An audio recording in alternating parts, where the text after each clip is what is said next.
Every 40 seconds a child is reported missing. That's 2,000 children every single day. It's a heart-wrenching reality that we can no longer ignore.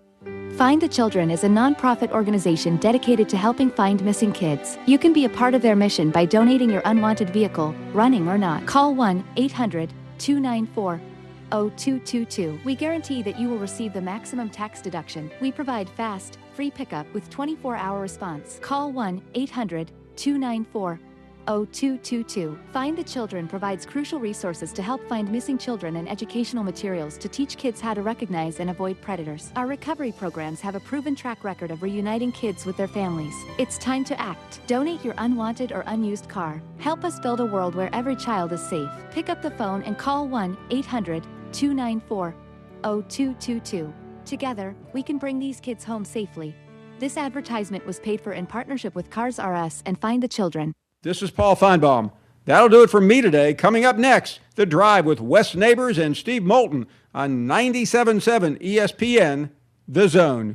Now, Jimmy, you better not be eating that baseball again. But, Dad, I yearn for the sweet taste of the sport. This is the best that I got. Well, then, put down that ball and let's head over to the yard for something a little less rubber-y. Don't eat your glove this season. Take advantage of our Big Zone deals and head on over to the Yard Milkshake Barn right outside of Toyota Field, where you'll find sweet treats like the Biscoff Cheesecake, Sweet Heat Mango, Shirley Temple Floats, and so many more. It's the Yard Milkshake Barn. Make this summer a home run hit. The LG software team brings you Bamboo HR. Bamboo streamlines everything from hiring to offboarding and eliminating manual HR tasks. With Bamboo, our customers have saved time, stay organized, and keep employees happier with a seamless HR experience. This is unique to Huntsville and Birmingham, and I urge you to ask about it. Just ask anyone.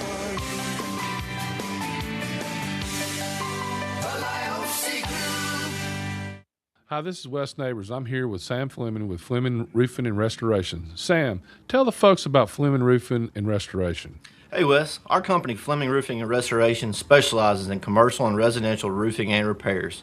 I'm a fifth generation Huntsvillian, and our family's been doing construction business in Huntsville area since 1965. Sam, what kind of roofs does Fleming Roofing and Restoration do? Our guys are skilled enough. We can come out and address any kind of leaks or issues you might have on your commercial, on your metal roofing, on your shingles. We can do anything, and we can offer you a solution to repair it, or we can replace it. Well, you guys also do insurance restoration. Our staff has 10 plus years of experience as insurance adjusters, and we really do know the inside and out of the claims process at Fleming Roofing and Restoration. Check out Fleming Roofing and Restoration online at FlemingHSV.com, or you can call or text them at 256-651-9440. Hey Wes, we show up. Hey folks, Arthur Seed, managing partner at University Kia, letting you know we are proud supporters of Alabama and Auburn football. Swing by University Kia today and check out our huge selections of brand new Kias, including the spacious Telluride 8-passenger SUV, the slick new K5, the sporty Kia Seltos. We've got perfect cars for every lifestyle and budget. Visit universitykia.com to view all our amazing offers and get pre-approved amenities, because we want to see you in a Kia. Roll Tide, War Eagle.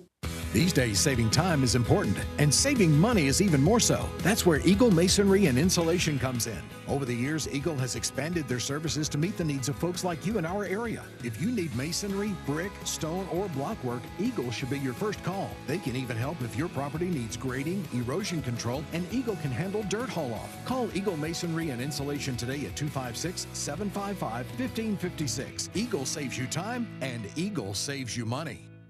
Welcome to Southern Wagyu Steakhouse and Meat Market in Huntsville. From hand-cut premium steaks and chef-crafted Southern favorites to phenomenal made-from-scratch desserts and restaurant-quality meats you can take home. Every meal is made with passion and served with genuine Southern hospitality. Join us for lunch or dinner. Attend a monthly 5-course supper club or stop by to stock up your grill. You'll see that we deliver excellence from prep to plate. Southern Wagyu Steakhouse and Meat Market, corner of Highway 72 East and Jordan Road. Come taste the difference. The Drive with Wes Neighbors and Steve Moulton. Weekdays from 5 to 7 p.m. Only on 97.7 ESPN, The Zone. WZZN, Union Grove, Huntsville, Alabama. 97.7 ESPN, The Zone. This hour of The Drive is brought to you by Lynn Leighton Ford, located online at lynnleightonford.com. Welcome to The Drive with Wes Neighbors and Steve Moulton. Call into the Neighbors Wealth Management Hotline, 256-576-4977. That's how I roll. And I'm not going to drink and drive anymore. That's 256-576-4977. Now, here's Wes and Steve. We are officially 1 week away from Hey Coach, which means we're sneaking up on the football season, and we are live and in full gorgeous HD radio here at Baumhower's Victory Grille. Drudy Arman is sitting in for Wes Neighbors, who's out today. Appreciate you burning the candle on both ends, partner. Yeah, no problem. Glad to be here at Baumhower's. Great place, a lot of televisions, a lot of action going on, great food, great people, and always good to be here and take in all the atmosphere. I see Connecticut and New York. It's Connecticut up 2-1, bottom of the third over New York in the Metro region elimination game. Congratulations to Alabama. Yeah, Phoenix City. They don't want none of that smoke. New York don't. And they don't want none of that Kinley Rasmus. Do you remember that last name? Yeah. And this is a young lady, but she's the truth, as they say. I know I was watching a replay earlier today when I was working out. Yeah. And she's the graphic that popped up, I think this was like the third inning, that she was 6 for 8 in the tournament. Yep. At the plate. Yeah, I saw her hit one off. It was a highlight, but I saw her on an 0-2 count. She hit one off the bottom of the fence. And she's got a great swing, and this ain't no WNBA issue. No, not a bit. She can legitimately compete with the boys now. What's going to be fascinating is when she gets older and if she ultimately transitions to softball, what kind of beast she was going to be. I mean, now, of course, since she can pitch, she would have to go to underhand fast pitch. Yeah. But I'm sure she can make the adjustment. She's a great athlete. I mean, everybody in her family basically is a major league ball player. I mean, her dad is Corey. Yeah. And then there was Colby, and then the grandfather's Tony, who was the coach. And he got those guys back in '99. I started with that's 27 years ago. How about he that? got them to the finals of the Little League World Series before they lost to Japan. So it's they're pretty amazing. I mean, they beat Tennessee 4-0, and it's always great to beat Tennessee. They beat Tennessee twice, by the way. Yeah, awesome. Not just once, but twice. In fact, did not lose a single game in that regional as they head to Williamsport. And as Drew mentioned, first time since '99 that a team. It was also, by the way, from Phoenix City. Yeah. Back in '99. Her whole family went there. Yep.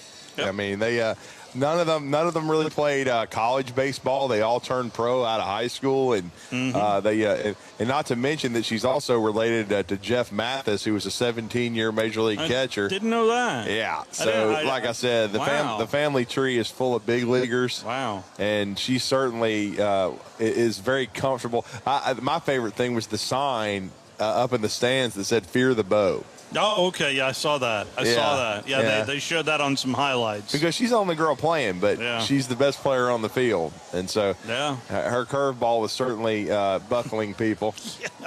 In a big way. And again, this is not a Danny Almonte situation either. Bit. She ain't 17. No. Whatever he was. I have yet to read the further explanation. All I know is that the team from Tulsa, Oklahoma was told to go home.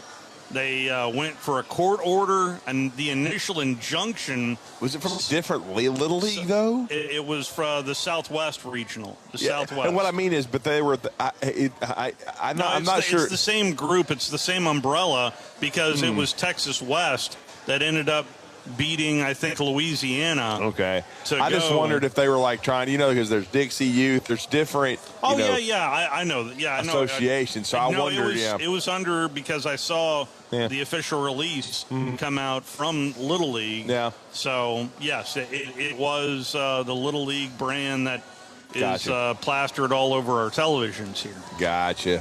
Coming up on the program today, Mississippi State is in the news for all different sorts of reasons. So Matt Wyatt is going to join us later on. Been a minute since I've talked to Matt. I know. Yeah. It'll be fun to catch up with Matt Wyatt. And then coming up in hour number 2, get ready. He is now the lead analyst on CBS Sports on the college side, as Charles Davis is going to join us, the former Tennessee Vol, but he will be working with Brad Nessler. The best way to put that is that's back when the Alabama-Tennessee rival was civil. The rivalry. It was civil then, because Fatimus Maximus was an assistant coach. Some other, just hearing from coaches periodically throughout the week, I found this to be interesting. Dabo Swinney said this about his squad earlier in the week. And you know what? When I'm hearing Dabo talking like this, it's making me think that first game you might want to pay attention to. I'm sure you got plenty of answers for this, but just in the early on field work, has anybody maybe popped out or surprised you in a way, just in terms of their progression from the spring to the summer? No. Everybody's just working. There's a bunch of nobodies. We'll see. We'll see if anybody becomes somebody as we play some games. Bunch of nobodies. There's a bunch of nobodies. Well, I mean, I'm all for whiskey and wine if LSU loses. There's a bunch of nobodies. They hadn't won an opener in a good while, you know. No, that's right. Since 19, right? 2019. I mean, that was kind of the albatross around Brian Kelly until last year. Kelly finally did it last year. Oh, that's right. I forgot about that. Yeah. Yeah, because they won at Clemson. There's a bunch of nobodies. Because, you know, that's what I'm saying. Because, you know, T-Bob, he would drink himself under a table.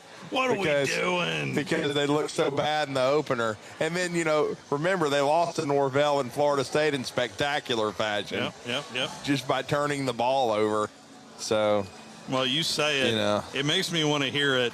Yeah. I need a T-Bob rant. I'm so fucking sick of this shit, dude. All Louisiana, everybody just wants us to keep accepting being shit, you know? Why the fuck are you mad? Why are you mad you're last? Why are you mad? Y'all just be happy. You have this, you have that. What do we got? We have sports, okay? That's all we got, okay? Tonight. So we're on. And we get to watch the Saints. We're on. Look, I got the Saints who couldn't find their way out of a street corner if they had a gun and GPS. I got the LSU Tigers who just got their rammed in by their arch rivals like they were in a wheelchair. I got the Pelicans who don't know how to keep anybody healthy for 5 games. Wow. If it could save their life. What the is going on? Like Jay Johnson. Please. Kim Mulkey. Please, Jay. Kim. Matt McMahon. We need you. We need you now. Help me, Obi-Wan. You're my only hope. Because otherwise, I'm going to into oblivion. I'm going to stick my fingers so hard up my own that I end up with a brain aneurysm. I think I'm about to have a heart attack, dude. My heart's beating very fast. That's why I gave you you did chug 2 doubles mezcals. Like, that was an awful lot of alcohol I'm into just your so system. sick. I'm just so disgusted by tonight. I know. You should be. You should be. We all are. We're all very, very. They were so We're great all very together, disgusted man. by tonight. By the way, prayers up to Matt. No, I don't want as you- well. you're He's good. recovering from an You're good. appendicitis. Ooh, is he really? Yes. Did not know that. I sent him a word of prayer. I mean, this happened a few days ago. Wow. Really last weekend. Wow. But Matt's doing well. Matt's recovering, and he's one of the best in the business. And that he did a hell of a job trying to rein in T-Bob, who we all knew if LSU didn't play well, it was must-listen television. Easily. They're on the YouTube. You know, the only thing is, I always wondered if I would have paid to have, like on a weekend when LSU and Tennessee lost the same time, have him and Tone do a show. Ooh. I mean, wow. Big C is on the Neighbors Wealth Management Hotline. How are you there, Big C? Hi, Steve. Hey, Drew. How y'all doing today? We're doing well, sir. How are you, Big C? Doing good. I got back from Florida yesterday. Went down on Saturday Nice. and came back Tuesday. It was a lot of fun. Outstanding. Good job. Well, met up with some friends of mine that I went to Marion Institute for a year before I went to Alabama. And there was 8 guys that were on the football team I was down there with. We had a good time. Oh, sweet. I didn't know that. Nice reunion for you, Big C. Yeah, it was. I understand Wes went. I didn't know that, or I forgot one or the other. They had a scrimmage yesterday. Did y'all hear through West what went on, or do y'all have any idea what The happened? scrimmage yesterday? I thought the scrimmage. They practiced. The full bore scrimmage, Big C, is tomorrow at about 11:30. Okay. What time is that going to be? Because I think I got 11:30, and there was just no way I could have gone to it. Yes, sir. Yeah, it's at 11:30 a.m. tomorrow inside Bryant-Denny Stadium. Then they'll have the second and final scrimmage of fall camp, probably around the same time, a week from tomorrow. Yep, the 20th. Yep. Well, now I will make one comment, a negative comment in a way about. I understand them practicing in the morning time. Now, right now, I do because you're not having class, but I mean when school starts. Right. Yeah. Right. Well, Coach, this is something Coach DeBoer has done since he's been there. Yeah, and even in the spring, like they scrimmage on Fridays. So Coach Saban, both in the fall and the spring, was consistent. It was Saturdays, 1:30. Pretty much every time you could count on death taxes, and that's when they would scrimmage. And then they would stay out there if it rained like cats and dogs. And if it did, if it rained, if it lightning, they'd come in for the indoor facility. Well, they do that, and he wasn't very happy about it. Trust me, I was there one time. And then, or they would stay in for about 45 minutes, and if everything blew over, then they would get their tails back out there and finish it. So, you know. Yeah, you need to avoid the lightning. I've heard horror stories of high school teams being outdoors, and it was lightning, and then several people got killed by it. That's not good. But now, Drew, give me. All right, I want to say what I'm going to say, and I want to see what you say, and you too, Steve. Now, I think if Alabama's offensive line can get together, and they can run and pass block, they can really have a good team, but that's going to be the key. What do y'all, it seems like they got everything else going for them. What do y'all think? So far, Big C, in a little over a week into camp, I would agree with that. I think the early returns defensively, especially with the additions along the defensive line, especially from the transfer portal, Kedrick Beanley-Jones, I think Terrence Green, Tompkins from USC. I think that they've all, that looks like those are going to be positives. Some of the returnees, I think, have also gotten bigger and stronger. I think, and I already thought the linebacker core, even though they did lose 3 good players, in Mekhi Green and certainly Deontay Lawson and Justin Jefferson, I felt like the young guys, like a QB Reese, Quentin Reese's son, who played at Auburn, and then certainly I felt in Luke Metz, along with the Caleb Woodson addition out of the portal, I felt like the inside linebackers would be good. You got Yanze Pierre back at Wolf. You got Justin Hill. So I felt like that was in good hands. And then the secondary, I think, is the deepest in college football. So feeling pretty good about the defense. And I was told, all offseason that they felt good about the defense, especially after the portal class was added. And then, you look at what they've got coming back offensively. They've added 2 really good freshmen in E.J. Crowell and Trayshawn Brown in the backfield. They've added a great young receiver, in my opinion, Cedarian Morgan.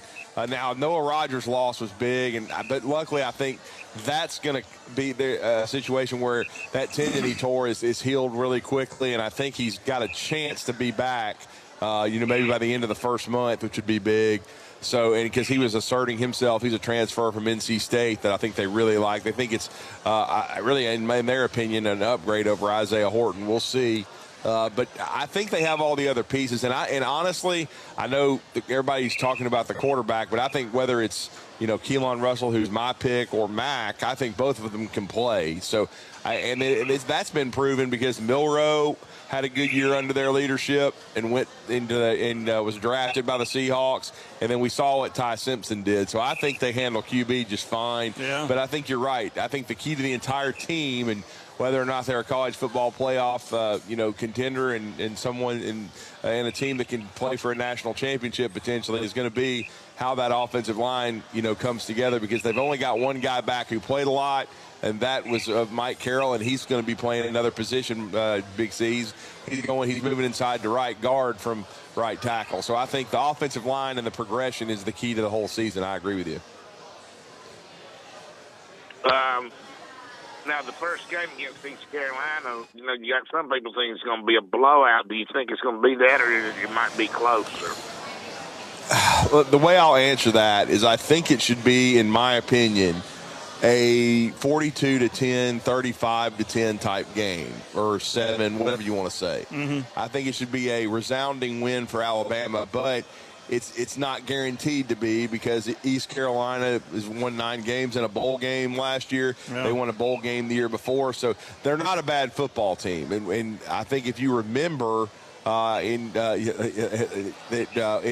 couple of years ago in DeBoer's first season, they had a lot of trouble. Now the final score didn't look like it, but they had a fight with ironically South Florida, who's now coached by Alex Golish, where they didn't put the game away until the beginning of the fourth quarter.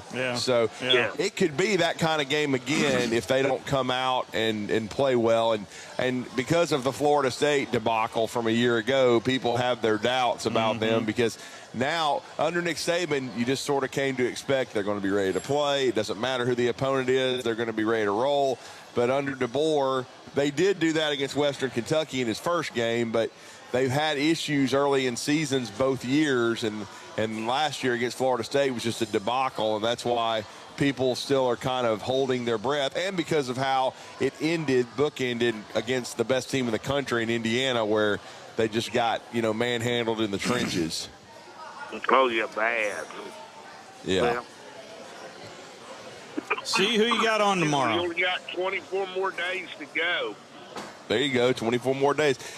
Big C, since it's 24 days, you ought to have Tony Dixon on your show, since he was number 24. I know people play that kind of game. With him. I'd like to talk to him.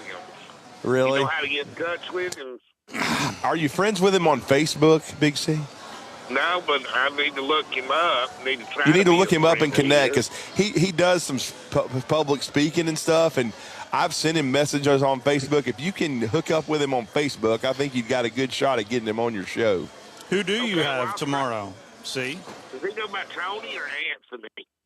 He goes by Tony. Okay. Sometimes people go by their real name. So, oh, yeah. Okay, yeah.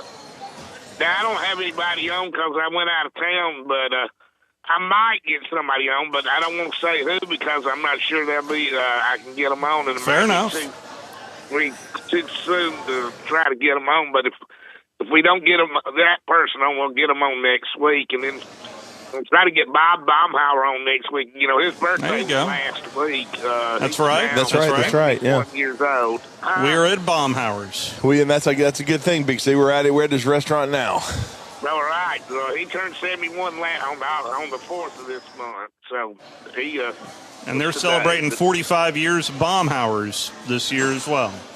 Wow, that's pretty good. Well, yeah, all right. Well, hey, as always, enjoyed talking to y'all, and we'll be back next week. And hopefully we can find out something through Wes about the scrimmage. Yes, sir. Yes, sir. Certainly will. Thank you, Big C. Thank y'all. Bye. You can tune in to Big C on Facebook. He's on there talking Bama with Big C. Yep. No G. It's talking. Like talking ball. Talking sports with Big C.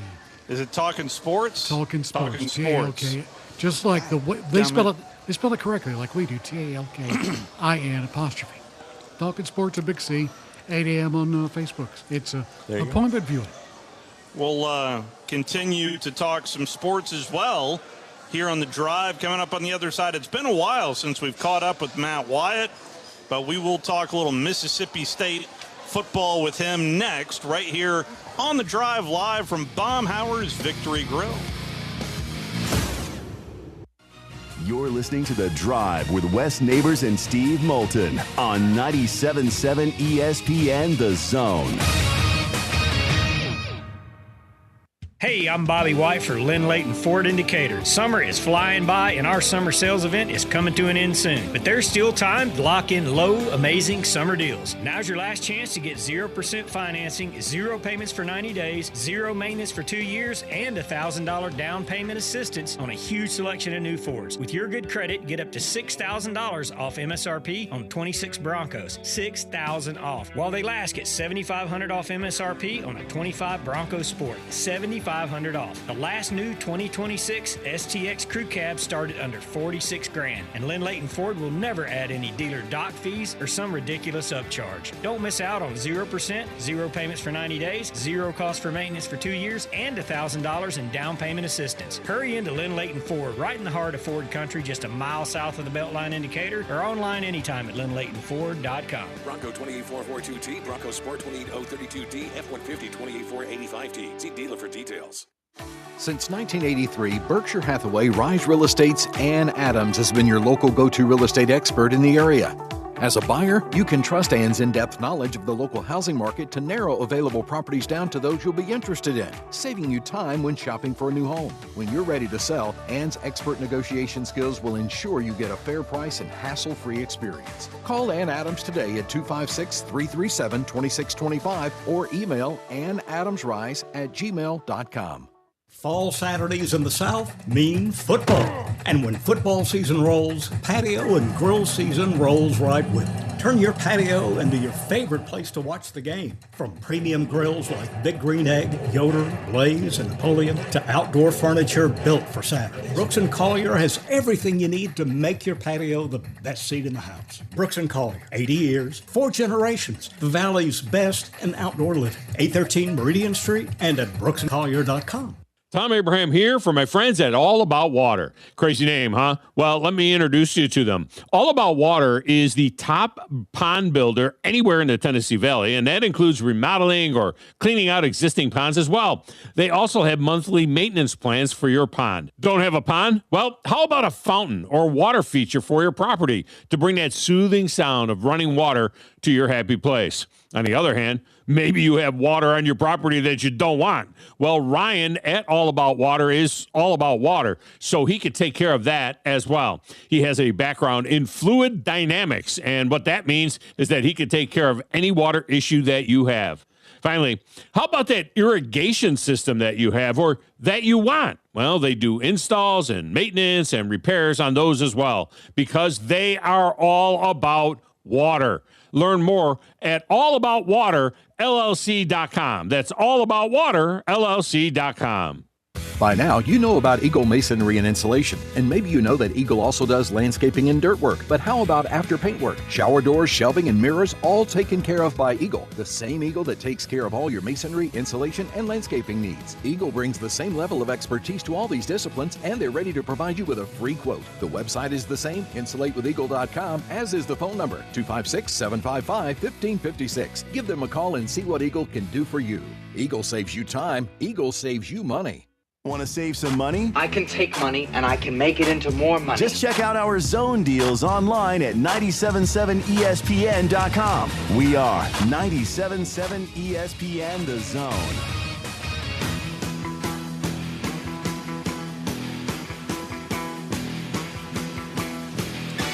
We are walking up to Trash Panda Baseball. The first place Rocket City Trash Pandas as they came from behind to down Knoxville yesterday. That series continues. You can hear the full game over on Talk Radio WZZN.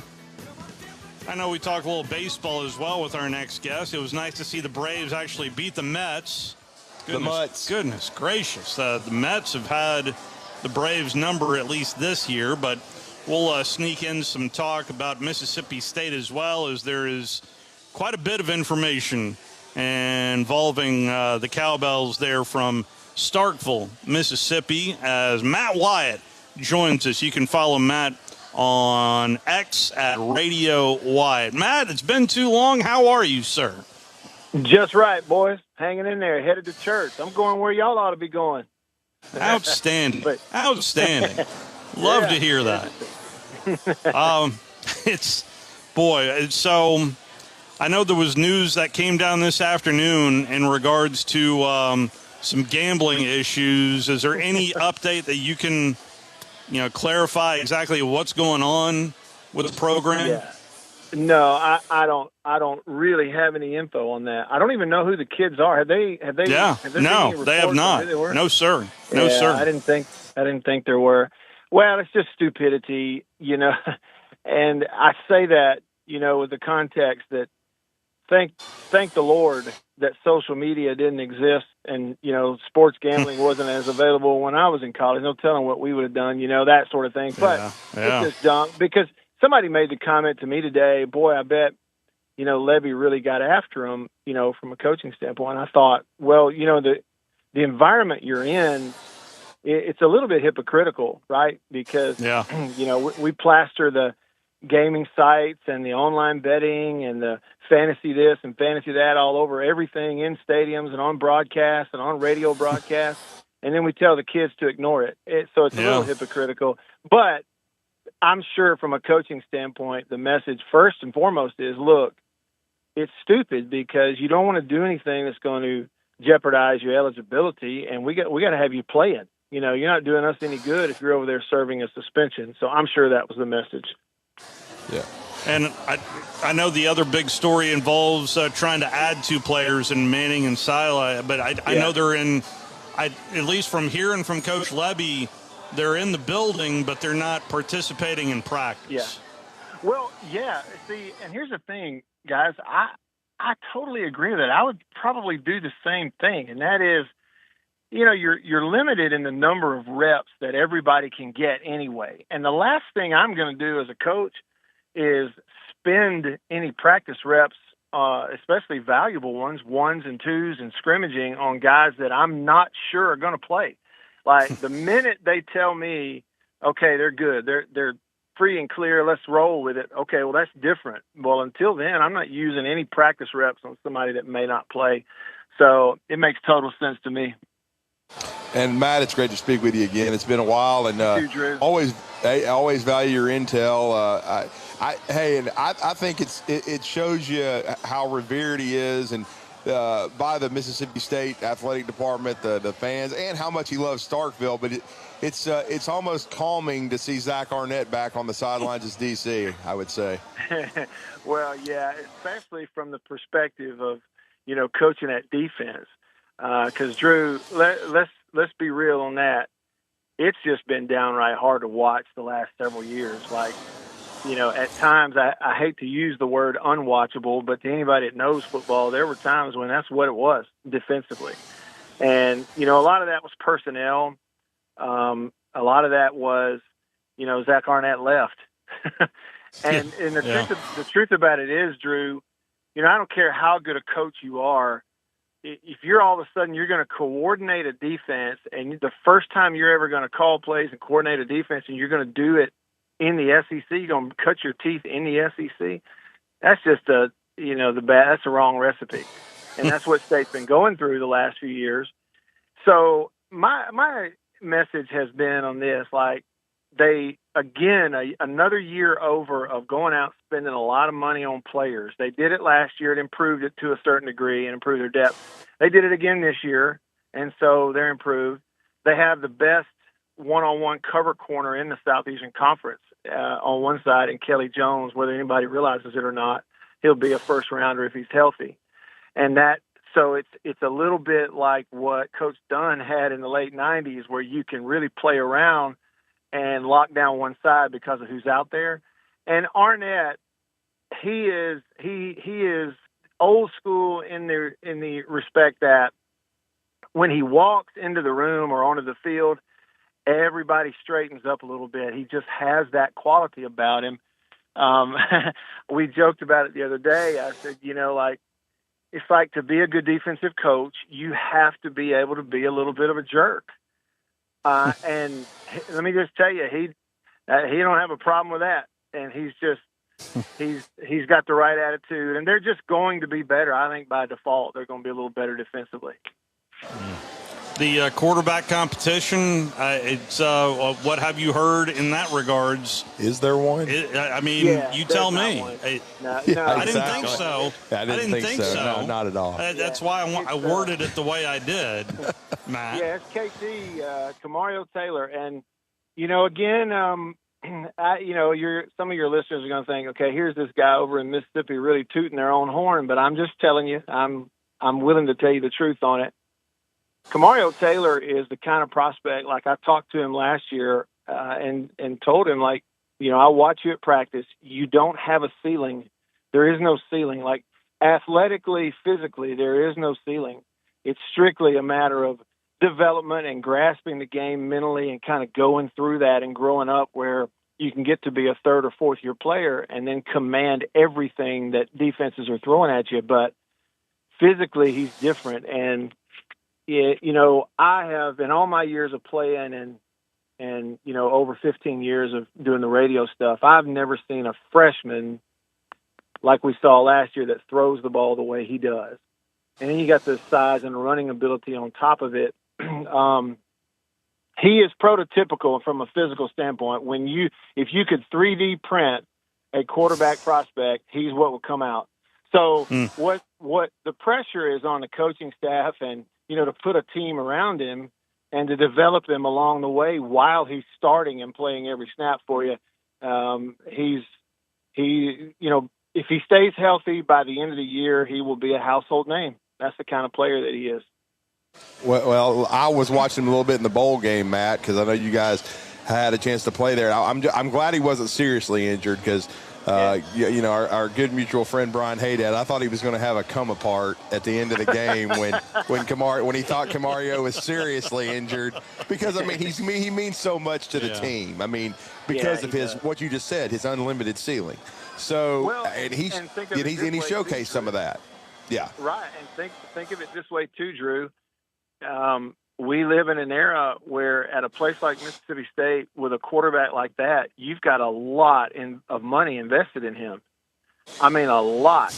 Okay, a significant portion of your budget allotted to a guy like that. And so if he can't play for you, man, it hurts everything. It just does.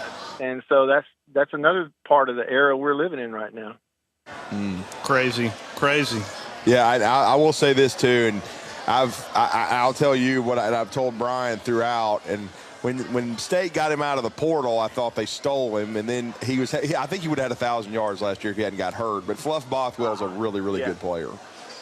Yeah, I agree, Drew. I agree. And still very young too, right? That's the thing about it. Right. He came in there last year, and I'm looking at him at early practices, and Neil Price, my broadcasting partner, leaned over and goes, You realize he's still 18 years old, don't you? I said, no, there's no way.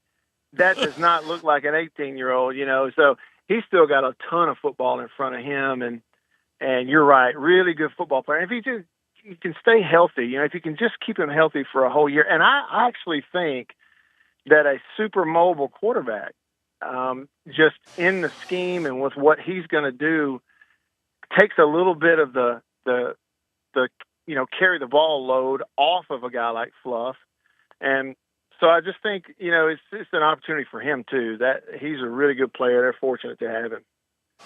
There was a significant step. You've already touched on it, Matt, from year one to year two. At least, especially early on, Mississippi State, that was a fun team to watch.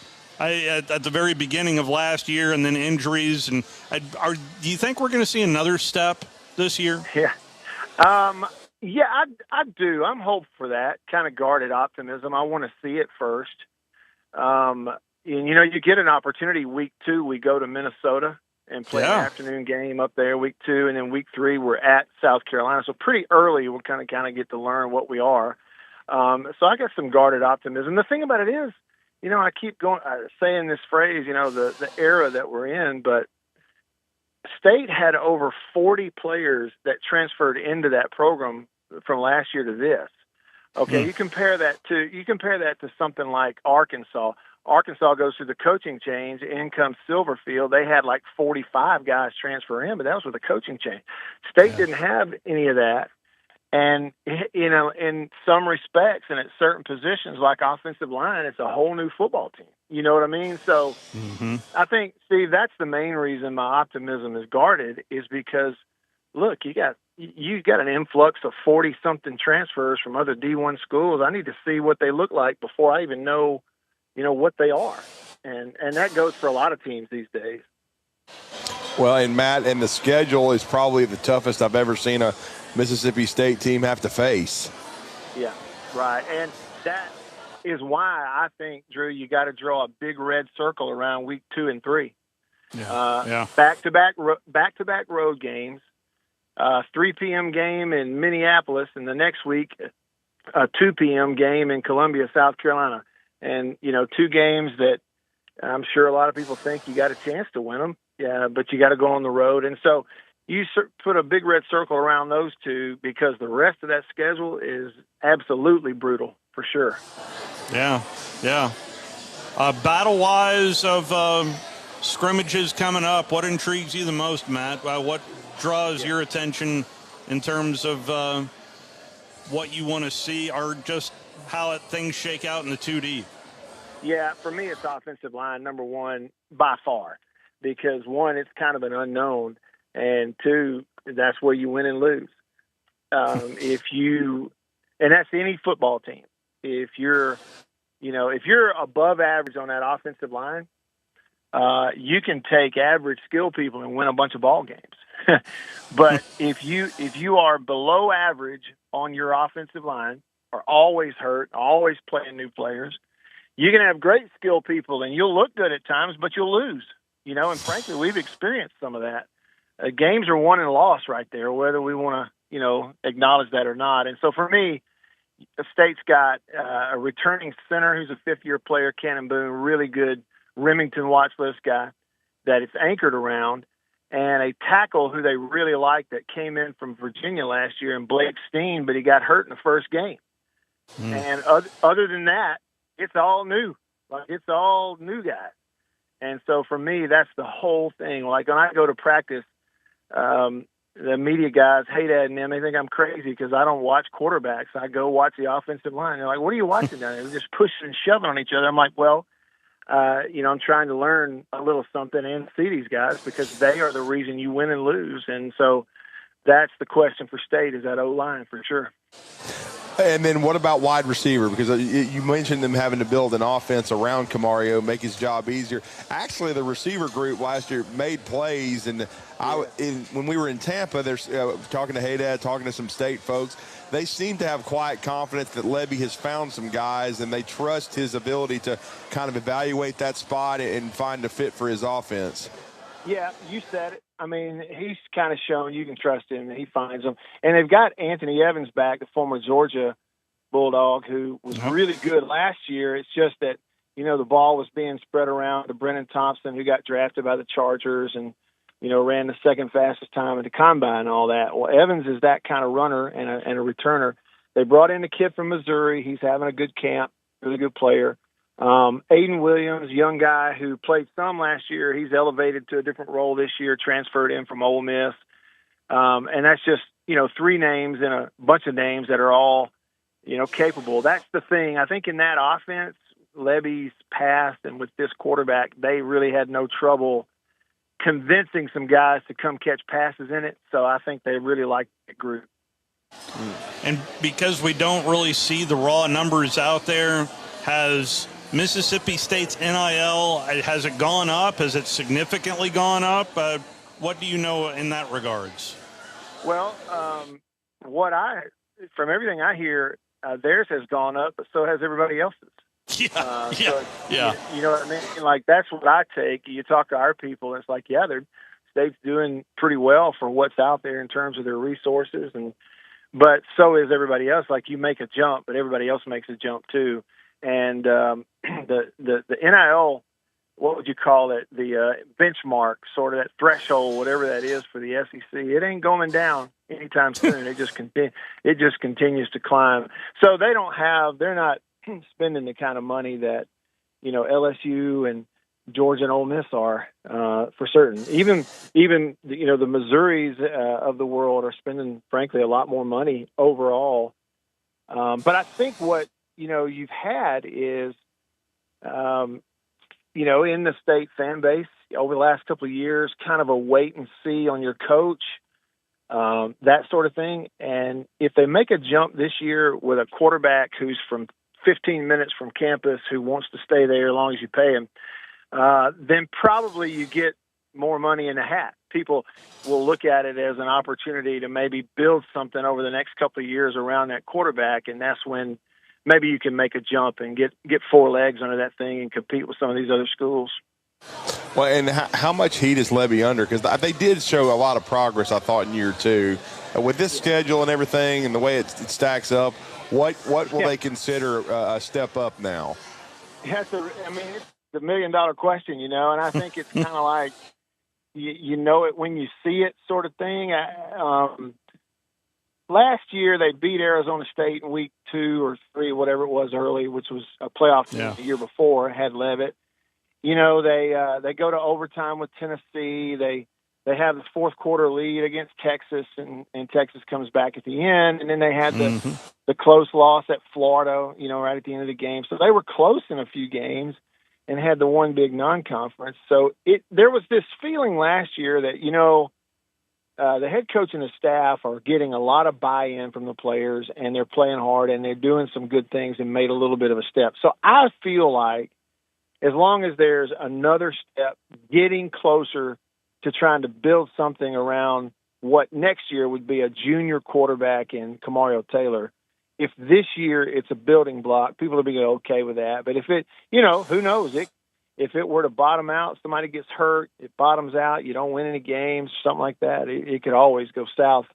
So I think there's some pressure there, but I don't think it's like you're putting his name at the top of any hot seat list or anything like that. Well, you saw him. You mentioned Sam's name. How do you think he's going to fit in SEC week in and week out? Well, I'll say this. Lane Kiffin has a magic wand when it comes to those quarterbacks. It's incredible what he's done over the years. I went all the way back to looking when he was the OC at Alabama. He takes Blake Sims in 14, a converted running back, and set Alabama passing records with him. And of course, you had an Amari Cooper and a Derrick Henry. That ain't bad. It helps. For sure. It helps. That helps. But he's always had a little bit of a magic wand with those quarterbacks and putting it around them. And you'll find this funny. I made that statement to a friend of mine at the University of Alabama not too long ago. I said, he's had a magic wand. And the response was, he's had a magic wand, all right. He can magically make any of his goodwill disappear right before your eyes. And I thought, now that's beautiful. I'm going to remember that. But the fact of the matter is, if he plays for Kiffin, he will be better than he was before. And that's just the way all of them do. I don't know how he does it, but he does it. Well said. Well said there, Matt. Well said. Well said. Great story. Yeah, which I think tells you, anyone, anywhere, in any state that knows Coach Kiffin would absolutely agree with that statement. It's just a matter of time before he's going to, wave that magic wand and remove all the goodwill. But if he'll win you a bunch of games and raise you a bunch of money in the meantime, some of these places are willing to go for it. I think that's just where we are. Yeah. That is my exact point when I went up to a lot of the the LSU beat writers saying, so are you just planning on how much of a dumpster fire this is going to be at the end? And then one of the writers looked at me and said, can I please enjoy just one day? Just shut up and let me enjoy it. We know what's coming. But for now, let's enjoy it. Who knows? I think, and we might as well laugh about it, right, guys? Football, let's back up to 30,000 feet. This football thing is supposed to be fun. Yeah. I can raise my hand and say that over the last couple of years, I became disgusted with a lot of things about it and sort of pulled back. And And I'm getting back on the wagon because I sort of had an awakening in the off season myself of going, look, I am not obligated to get on board with the idea that there's no rules and that, they won't handle the transfer portal and they won't put a structure around it to pay them and all this kind of stuff. It's not, I'm allowed to ignore that stuff and just enjoy the X's and O's and the band playing at halftime. And so that's the approach I'm going to take, is just have fun with it, laugh at it, and go to church on Sunday. Well, that sounds like a good mantra right there. That is outstanding. Matt, thank you so much for the time, the insight, and I've already circled. There is a lot of big non-conference games, and Mississippi State right there with it. I'll put Arkansas at Utah, Mississippi State at Minnesota. Yeah. These are really big for the conference right out of the gate. Yeah, I think they are. I think they are, especially with these conferences running their mouth during the talking season, right? That makes it a little more interesting. And, so you boys jump on that Mississippi State bandwagon in week 2 and pull for us against Minnesota and get a taste of what it's like to be a State fan. I'm just telling you, it doesn't always taste good, but just, pull for us, and we'll try to get the SEC a win in week 2.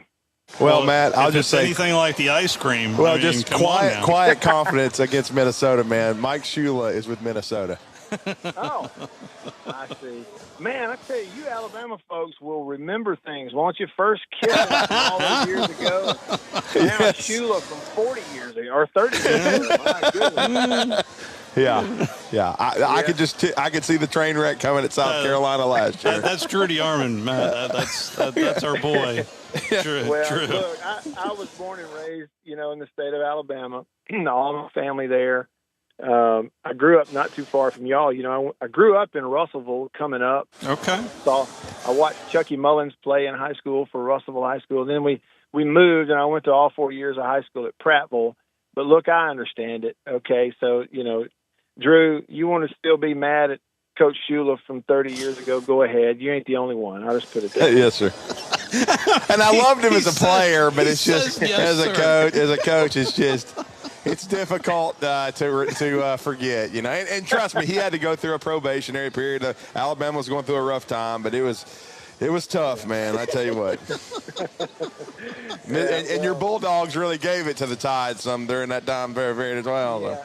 Well, let me just tell you this, though, Drew. On behalf of everybody else in the SEC who just lived through the Saban era, okay, we don't want to hear how downtrodden you were back in 2006. All right? Here. Things worked out just fine for you, okay? All right, so roll Tide. Yes, sir. Absolutely. Thank you, Matt. Appreciate you, man. All right, boys. All right, see you. Yep. Enjoy church tonight. He's right. Matt Wyatt. Oh, he's so good. He is. He's at good. Radio Wyatt on X. His YouTube stuff is very good, too, when he does the X's and O's. And Yep. He was a good quarterback at Mississippi State. He was a Prattville line. He kind of helped get that pipeline going to a lot of SEC athletes coming out of there. And so, tell you what, man. Yeah, it was very entertaining. And to be honest with you, even though he was basically set up to fail because of having to deal with all he had to deal with from a probation standpoint and scholarship limitations. Yeah. It was disappointing that it didn't work out better because, again, was a big fan of his as a player and of course, the family name and Don drafted a lot of Bama guys like Bob Baumhower. Mm-hmm. Had a lot of great teams. Don McNeil, you can go down the list, and Tony Nathan, and had that contributed so much. And it was just disappointing that it didn't work out, you know? Yeah. And it's very much so. But, yeah, I mean, but I do think State's got a chance in that game. I mean, Kamario Taylor is an explosive athlete. Watching him in that bowl game was, eye-opening. Some of the things that he did, with his legs and with his arm. And then in that situation, he only had a few weeks to prepare. Now he's had a whole off season, and he's healthy. So he is. I didn't make this. I probably should have with Matt, but it's almost like you're thinking he could be Dak Prescott on steroids. And what I mean by that is it's not a shot at Dak. What it's saying is Dak, you could tell, was really talented. Yeah. And he got on the field early at Mississippi State. And then by the time he was a junior and senior, And that's kind of what Matt was referencing. That's right. That he had the experience under his belt. He was as good as any quarterback in the SEC. Charles Davis is set to join us in about 15 minutes' time. We'll talk a little Big Ten with the lead analyst from CBS Sports. We're live here at Baumhower's Victory Grill. We'll be right back. You're listening to The Drive with Wes Neighbors and Steve Moulton on 97.7 ESPN The Zone. This hour of The Drive is brought to you by Lynn Leighton Ford, located online at lynnleightonford.com. Hey, I'm Bobby White for Lynn Leighton Ford Indicator. Summer is flying by and our summer sales event is coming to an end soon. But there's still time to lock in low, amazing summer deals. Now's your last chance to get 0% financing, 0 payments for 90 days, 0 maintenance for 2 years, and $1,000 down payment assistance on a huge selection of new Fords. With your good credit, get up to $6,000 off MSRP on 26 Broncos. $6,000 off. While they last, get $7,500 off MSRP on a 25 Bronco Sport. $7,500 off. The last new 2026 STX Crew Cab started under $46,000, and Lynn Leighton Ford will never add any dealer dock fees or some ridiculous upcharge. Don't miss out on 0%, 0 payments for 90 days, 0 cost for maintenance for 2 years, and $1,000 in down payment assistance. Hurry into Lynn Leighton Ford, right in the heart of Ford Country, just a mile south of the Beltline indicator, or online anytime at lynnleightonford.com. Bronco 28442T, Bronco Sport 28032D, F-150 28485T. See dealer for details. No representation is made that the quality of legal services to be performed is greater than the quality of legal services performed by other lawyers. A wise man once said, if you take care of old folks and children, everything in the middle will take care of itself. Hi, I'm Danny Aldridge, lawyer in Alabama and Tennessee. In the next 20 years, the number of those folks over 65 years of age will more than double. In our golden years, the most important goal is to be treated with dignity and have control over doing what makes you grateful with those you love. At the Aldridge Law Firm and the Legal Town Center, we're dedicated to help you with these goals, and we'll be there when life throws you those inevitable curveballs. Let us assist you with your legal needs, whatever they may be or become. You may reach us by phone at 256-534-3188 or online with Dan at danaldridgelaw.com. Just remember, we're here to help. Whether it's personal injury, wrongful death, fraud and cheat, or estate planning made complete, we're here to help. You invest in your customers with your heart, soul, and skill. Well, it's time to invest in yourself with the next generation Cat 255 compact track loaders from Thompson Tractor. After all, those who give their best deserve the best, and this machine has it all.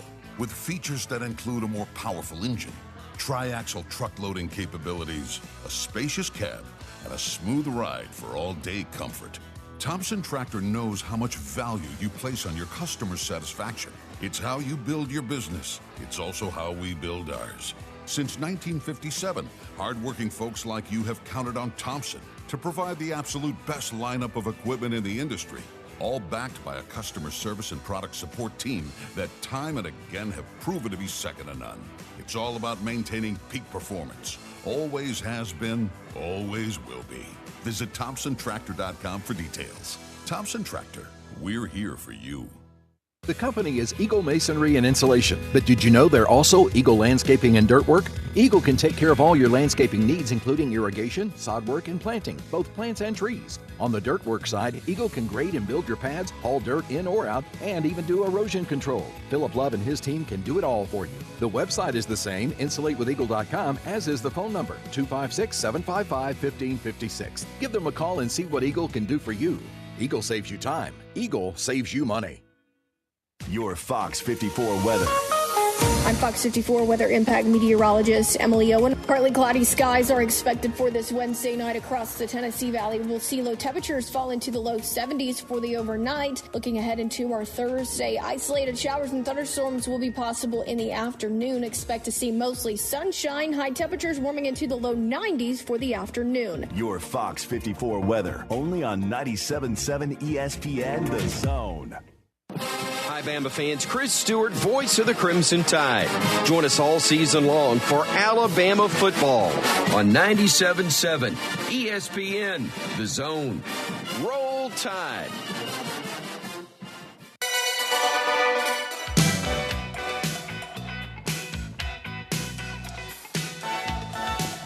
Winding down hour number 1. Last night was episode 2 of Hard Knocks. Yeah. Have you watched any of this? I don't get HBO. Last night was don't get a lot of things. The Derek Hall feature. Yeah, where Derek Hall evidently built his own truck. If you're watching it, former Auburn Tiger Derek Hall. That's right. It is massive. Well, this is practice. This is part of practice. Now they're scrimmaging against each other. Oh my God! Derek, what are you doing? What are you doing? Why are you bull rushing right now near the quarterback? I'm not trying to hump. I can't see behind me. You can't be trying to hump right now. This isn't the time for it. The quarterback you almost decleated the guy into the quarterback's knees. Come on, man. You're smarter than that. That's right. What makes Derek so special is how he plays the game. He's a violent, aggressive. We talk about chasing edges. He lives right on the edge, and sometimes he's one of our habitual going over the edge players. Guys, it's still not time for all the power moves, okay? It's not time. These are not. We're going against our own team, okay?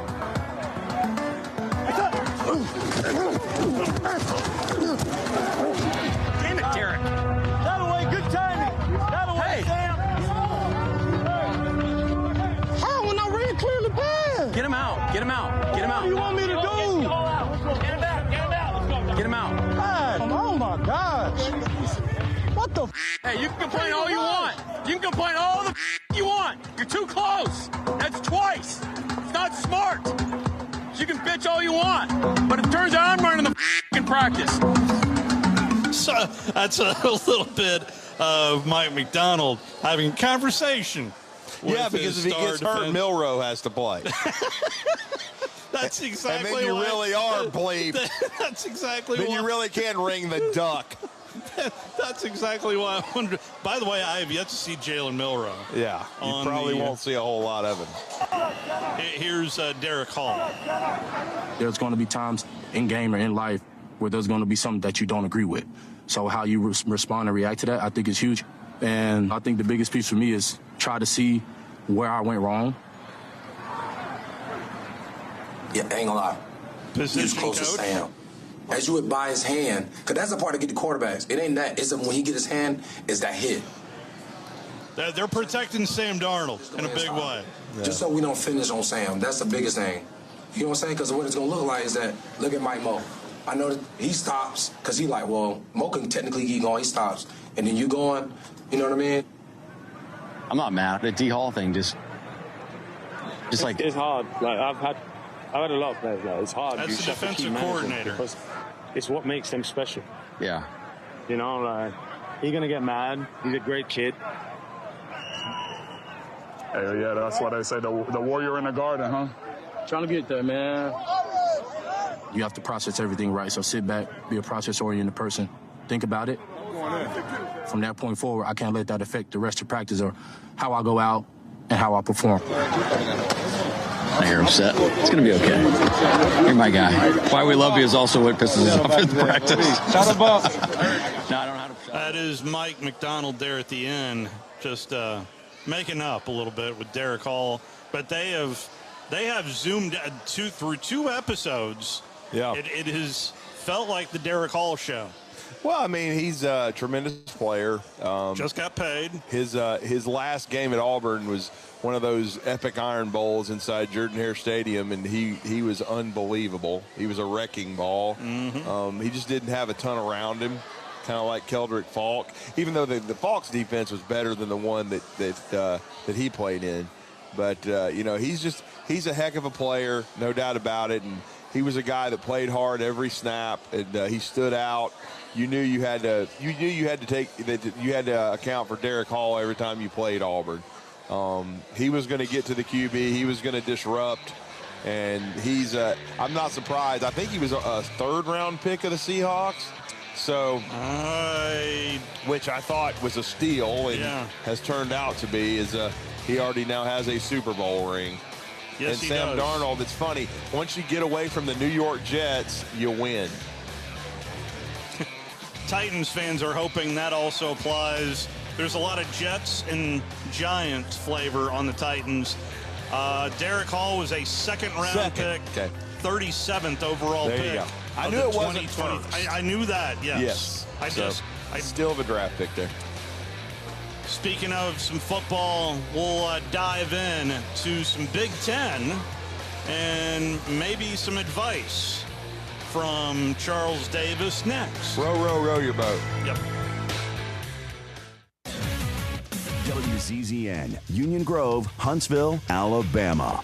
97.7 ESPN, The Zone.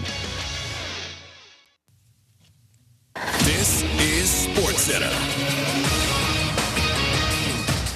I'm Christine Lisi. Make it 9 straight wins for the American League leading Rays. 1-1.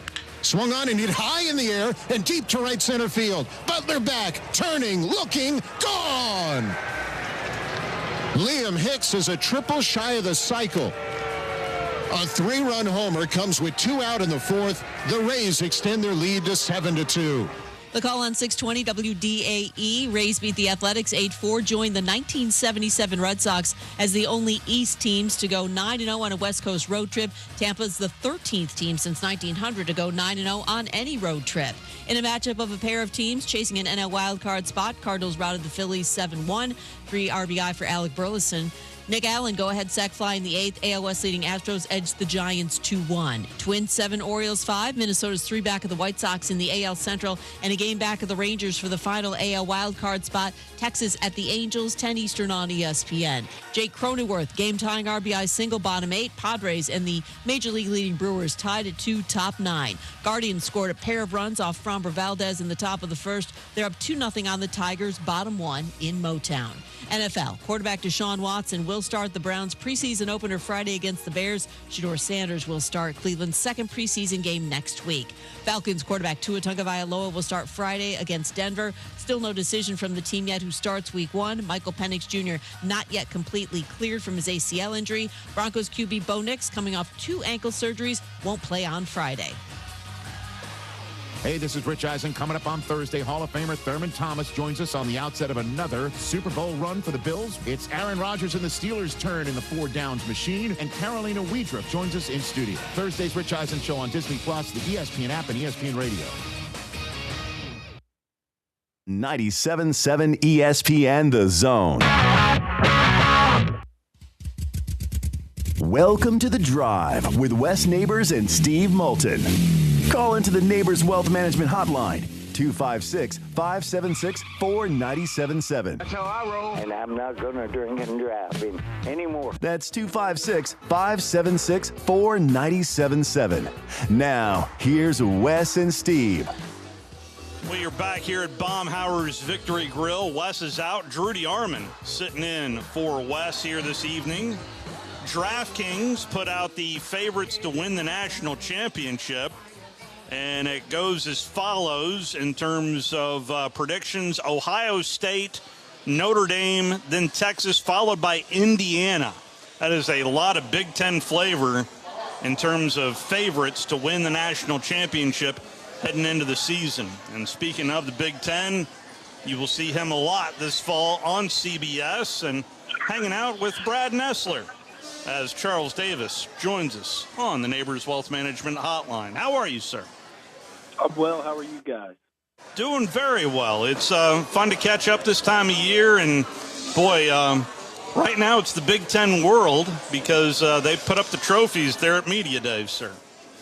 Yeah, no question about it. And, you know, the SEC controlled it for so long, and that was always the major discussion. And, you know, when people wanted to get after the SEC, they'd say, well, it's a top-heavy conference, and the rest of the teams, you know, we have more depth. And now that the Big Ten is ruling with the last 3 championships, what is the SEC saying? Well, it's a top-heavy league, and, you know, they just don't have the depth, which is absolutely not true, by the way. But, you know, that's how it works.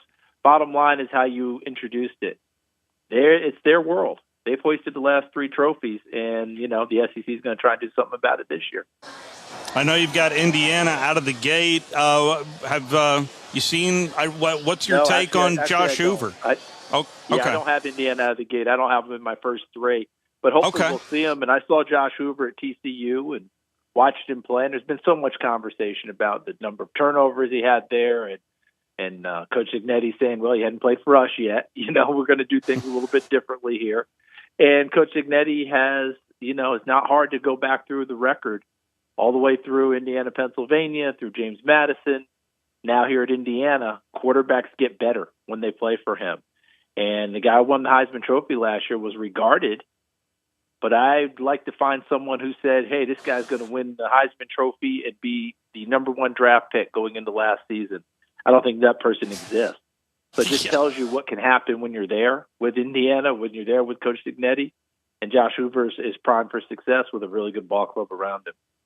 Yeah, no doubt, Charles. This is Drew DeArmond. I have a good friend, Jason Caldwell. He's covered Auburn for 27 years, and he saw Mendoza twice against Auburn at Cal Berkeley on the road and then in Jordan-Hare Stadium. And as he told us, there's no way you could have told me that guy was going to be a future national champion, Heisman Trophy winner, number 1 overall pick. He's a good player, but it just goes to show you different place, different system, different coaching staff can breed different results. Absolutely, can breed the different results. The growth and maturity as a player and as a person, it all crashes together. And Fernando Mendoza was very deliberate about wanting to be a great quarterback. Put the work in, the time in. Obviously a lot of credit goes to Indiana and how they coached him. But you guys know as well as anyone, you can coach anyone as hard as you want. If they're not willing to take the coaching and do all the extras to make it work, you've coached them, but they're not going to do any more. That wasn't the case with Mendoza. He was ready for it. And Charles, you're around so many coaches in what you do. I was telling somebody, we're here at Bob Baumhower's restaurant here in Huntsville, and he was asking me about Alabama and the expectations going into the season and things of that nature. And I told him, I said, in this NIL and portal era, so much of it is how the coaching staffs can get the players to buy in and relate to them and develop them in a short period of time. It's changed so much because year to year now, I don't know that you really know how good a team you have until maybe the first month after you see 2, 3, 4 games because of the roster turnover. But the big key is what you just, I think, said. The coaching staffs have to find a way to relate to the players and get them to believe and buy in and put in the work. That is so true. Absolutely true. And I think what's different from years gone by, how college football used to be, was there's a lot of times where there were gaps between coaches being able to coach players and being able to be around them. There used to be rules in place that, hey, spring practice ended, you didn't see your coaches again until the fall. They weren't allowed to be on the field with you. They weren't allowed to do any type of coaching. I think basketball was the first to break through on that. You guys probably remember when basketball put in the new, hey, you can have 2 guys on the court at the same time. You can coach them. Then you can have 3. Then you can have, and then they finally just went, oh, the heck with it, right? You pretty much do it year round. What I've learned from my coaching buddies is very simply this. Now you get your team, right, whether it's with the NIL, with your recruiting, and recruits don't wait until August to show up, right? They come in December, January after their last high school season, and they come right in and get started. So you go through the spring with your roster for the fall. But you do your installs on offense, defense, special teams when you start with winter conditioning.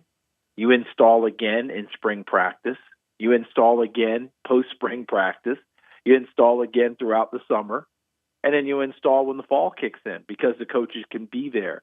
I know there are rules about whether a ball can be on the field, and you know what I'm talking about. Mm-hmm. But you're there actually coaching them, touching them, doing things. So those who have figured that part out, and most people have, you're getting your system in. Because before, if you had all this change, could you imagine now you're going to introduce your system in August and you got 3 weeks before your first game, 4 weeks before your first game, and you're going to introduce all this and be ready to go?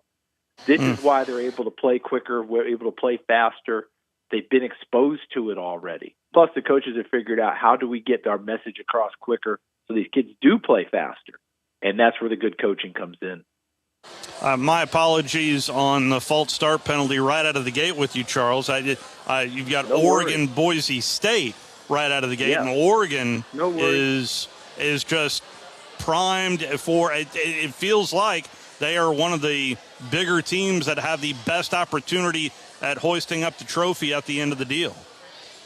They do, and this is the only thing they haven't done, right, is win a national championship, right? Yeah. They've been in the mix many times. Ohio State got them when Marcus Mariota was there. And you see last year they got beat in the semifinals when Indiana thumped them. But they have been involved, right? Year in and year out, Oregon's going to be a major threat for it. And they got their quarterback to come back. They got Dante Moore to come back, but many thought he'd be the second quarterback off the board. And I know some people in the league who liked him better than they liked Mendoza. So who knows what would have happened depending. But let's just say he's the second quarterback off the board. He turns that down, comes back to school. In addition, they get Dylan Raiola to come from Nebraska, knowing that this man's coming back. And he's come in to sit for a year, watch, observe. Well, Dante Moore did that before when Dylan Gabriel was there. So Oregon's starting a nice tradition of the old school stuff where the heir apparent is on the roster and you know it. You're not recruiting over Dylan Raiola. You've made that slot for him. That's just for the future. But the future now, as George Allen used to say, the future is now with the Washington team. He could just coach at DC. Yeah. Dante Moore's team. And they have the best defensive front in college football, loaded with skill position players, opening with a really nice opener with now Pac-12 Boise State, and they expect to be in the mix. You know what's interesting? They don't play Indiana in the regular season this year. Wow. And what were their losses last year? Both to Indiana. Regular season and in the college football playoff. I think they'd love to see them again in the Big Ten championship game. Well, and Charles, I think it's interesting the way Dan Lanning has built his organization. Of course, he's a Saban guy. Also worked was defensive coordinator for Kirby Smart. But say he's a Kirby guy too. Yeah. No, they're all from the same tree, and it's interesting the way he's built his organization and staff at Oregon. That he loses both his coordinators to head coaching jobs. Will Stein to Kentucky, and then of course we know Tosh Lupoy to Cal. But he promotes from within, Charles, for continuity purposes. It looks like. He does, and it's one of those things like last year in the NFL, the big story with the Detroit Lions. But they lost both coordinators who went on and became head coaches. Ben Johnson went to Chicago. Aaron Glenn went off to the New York Jets. So prior to the season, they promoted the defensive coordinator from within. The offensive coordinator came from the outside, but he had been with the head coach in a couple of places before. So they felt like they were going to have continuity.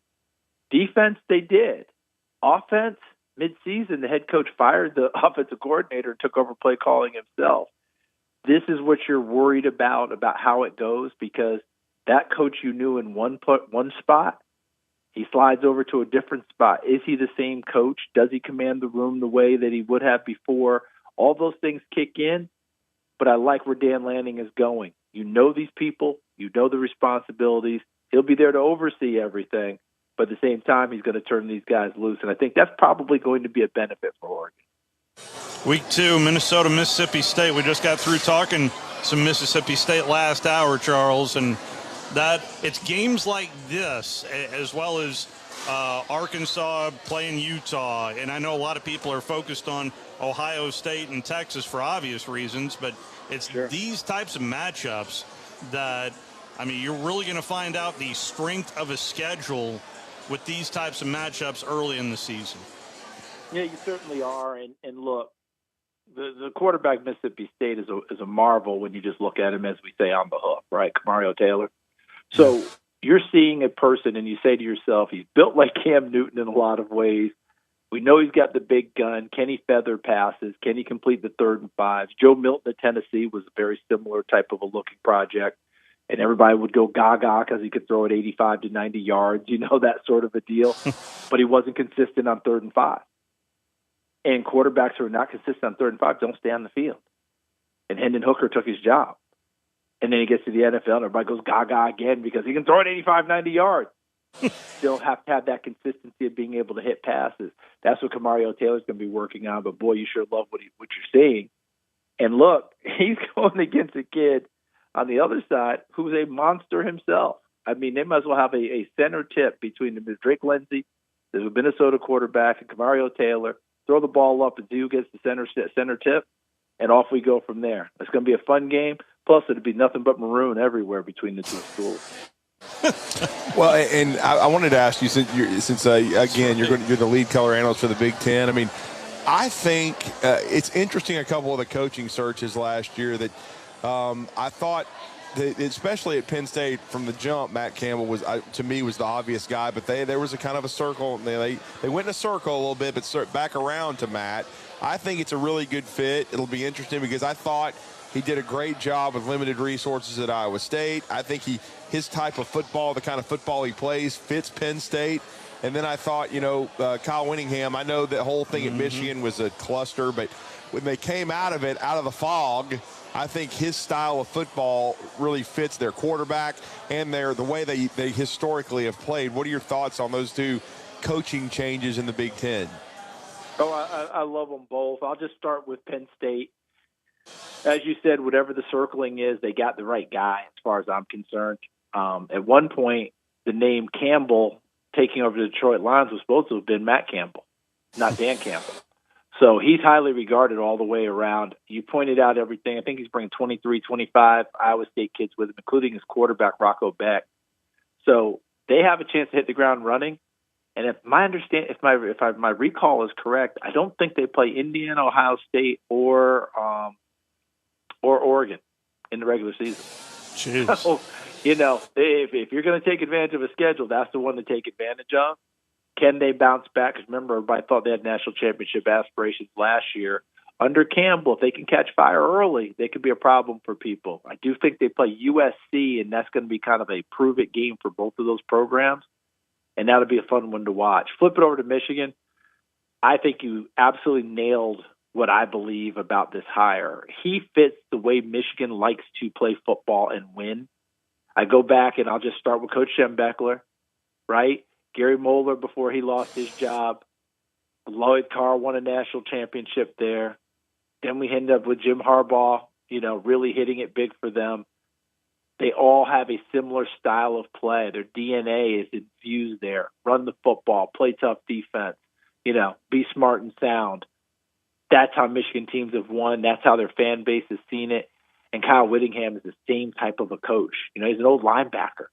His dad, Fred, was a longtime linebacker coach in the NFL.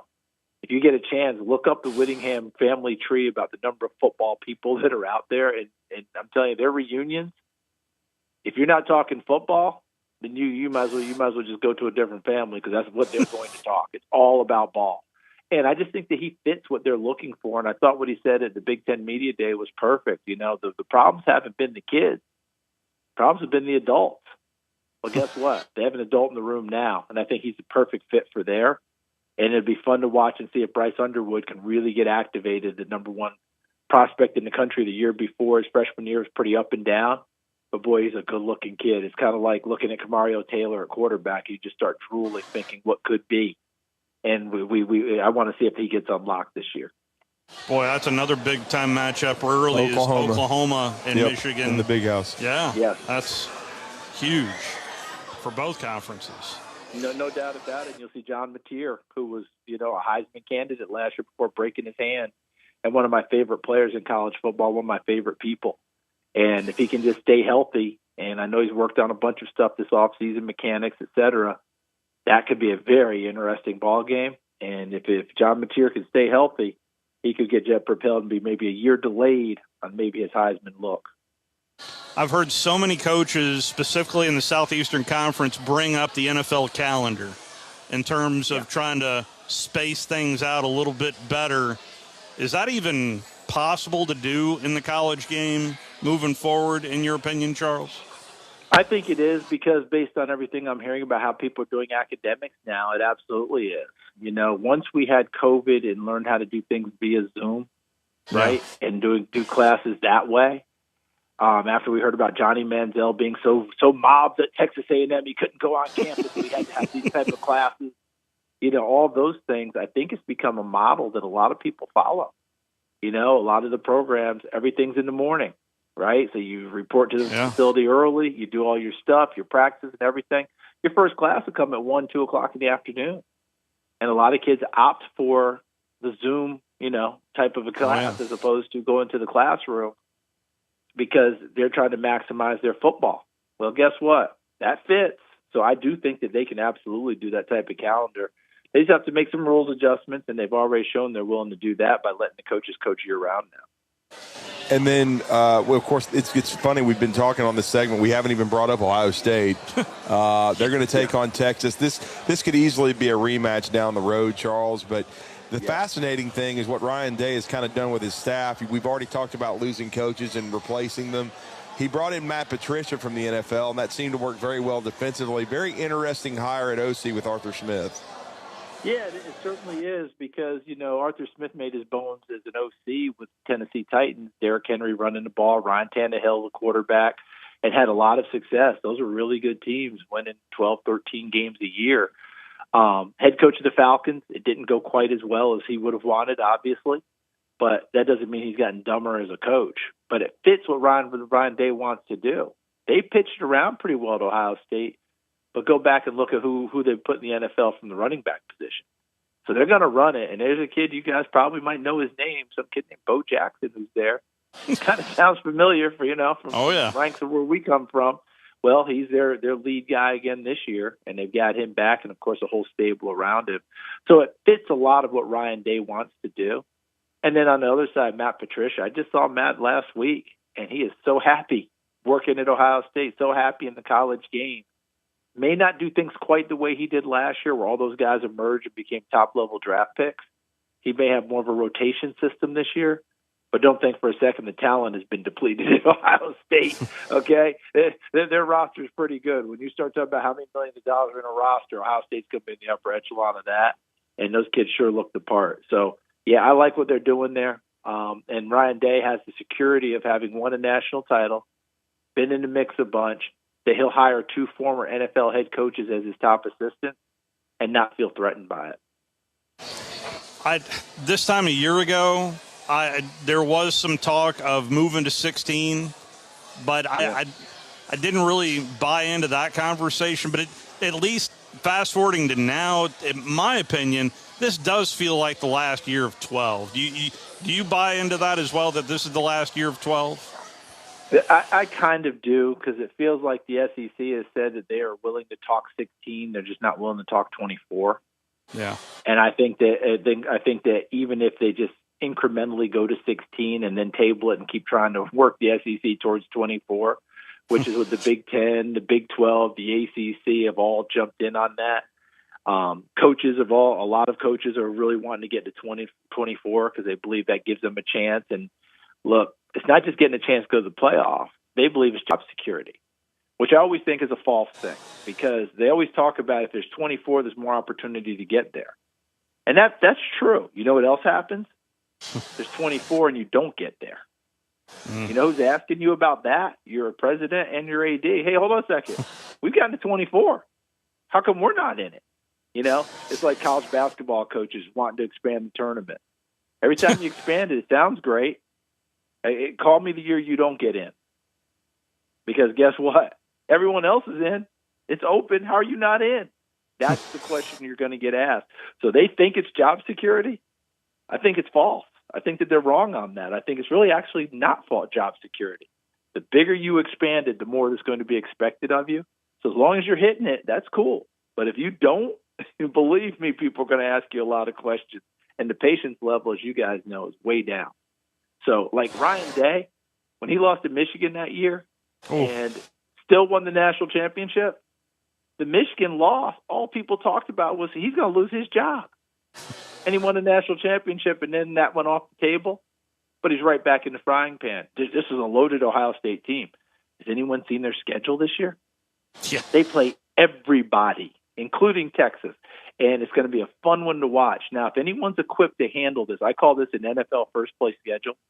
This is the type of schedule that Kansas City played year in and year out during their run. This is the type of schedule that the Patriots had to play year in and year out in their run, because they're always going to play a feature game. They're always going to play a national team. They're going to be the national game, whether it's the 425 or the 325 where you guys are, right? Whether it's the Sunday night football, whether it's the Thursday night game, whether it's, the Monday night game.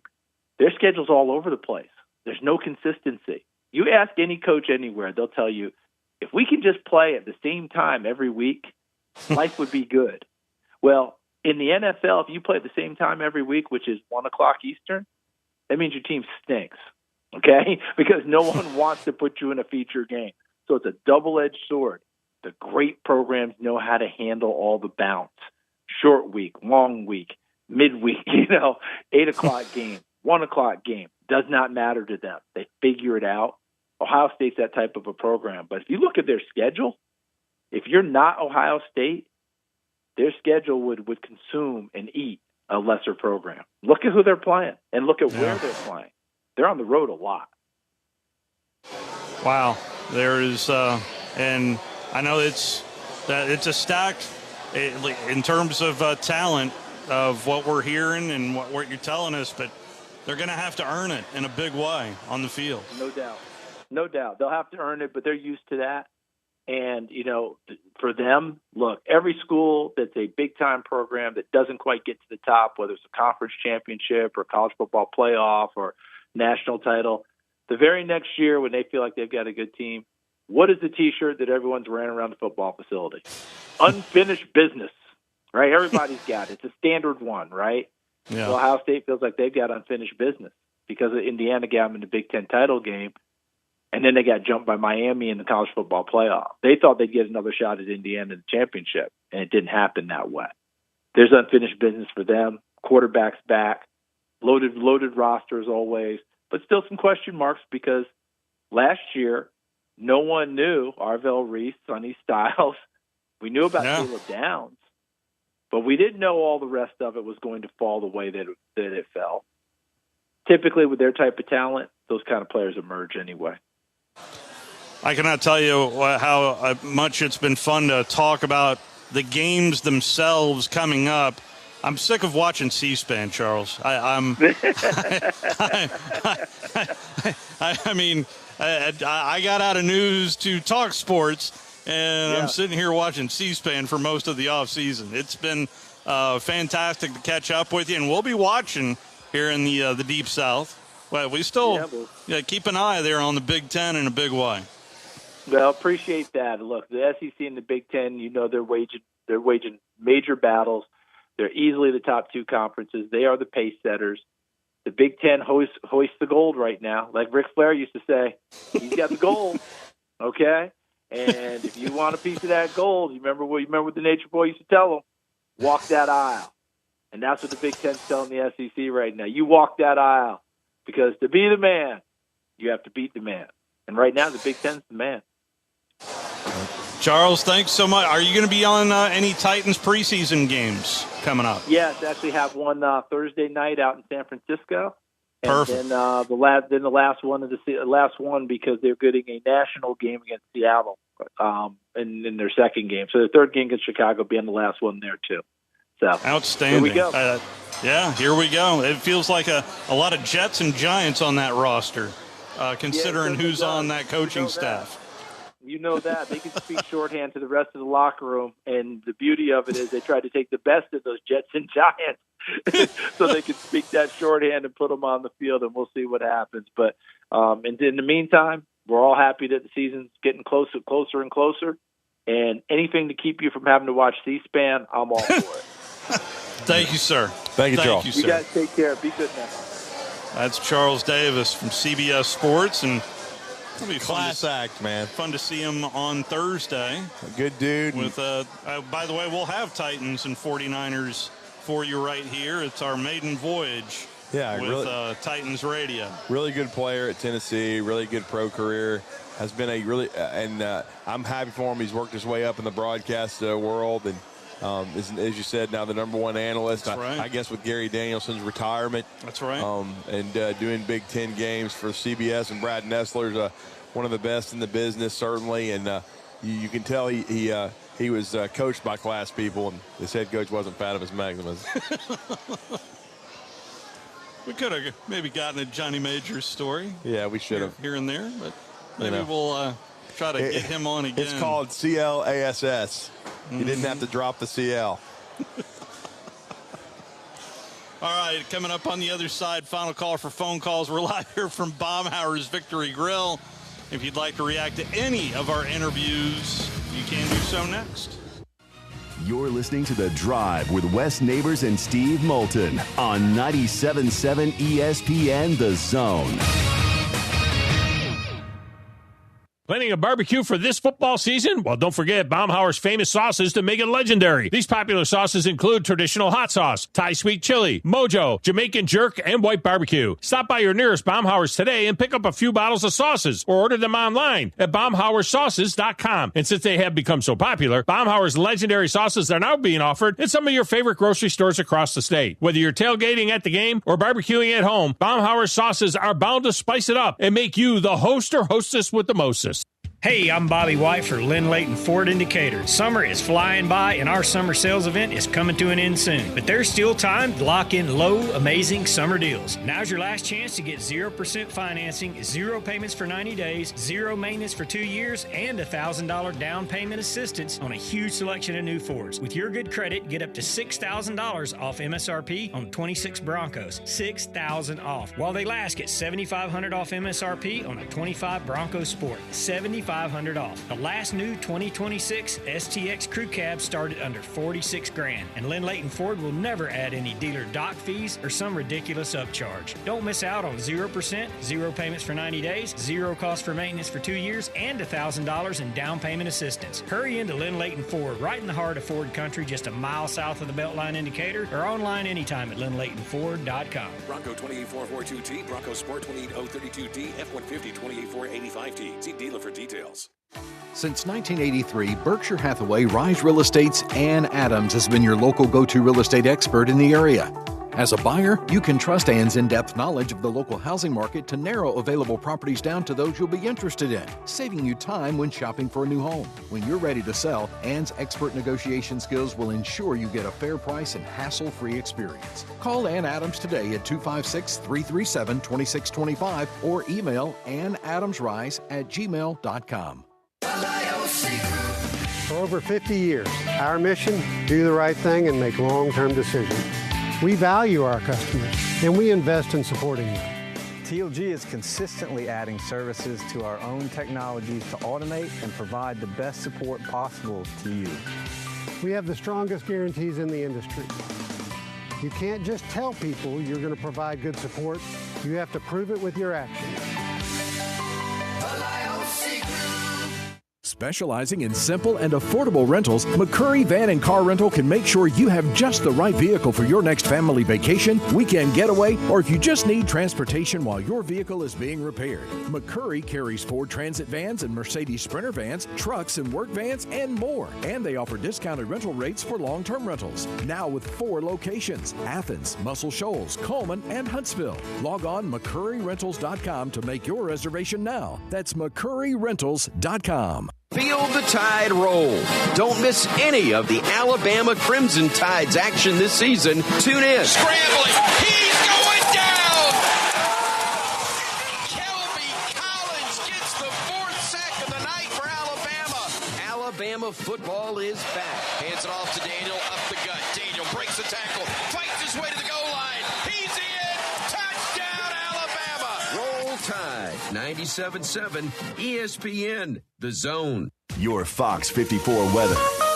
I'm Fox 54 weather impact meteorologist Emily Owen. Partly cloudy skies are expected for this Wednesday night across the Tennessee Valley. We'll see low temperatures fall into the low 70s for the overnight. Looking ahead into our Thursday, isolated showers and thunderstorms will be possible in the afternoon. Expect to see mostly sunshine. High temperatures warming into the low 90s for the afternoon. Your Fox 54 weather. Only on 97.7 ESPN The Zone. Talking Ball with Scott Tyson and Drew DeArmond. Weekday mornings beginning at 7 a.m. Only on 97.7 ESPN The Zone.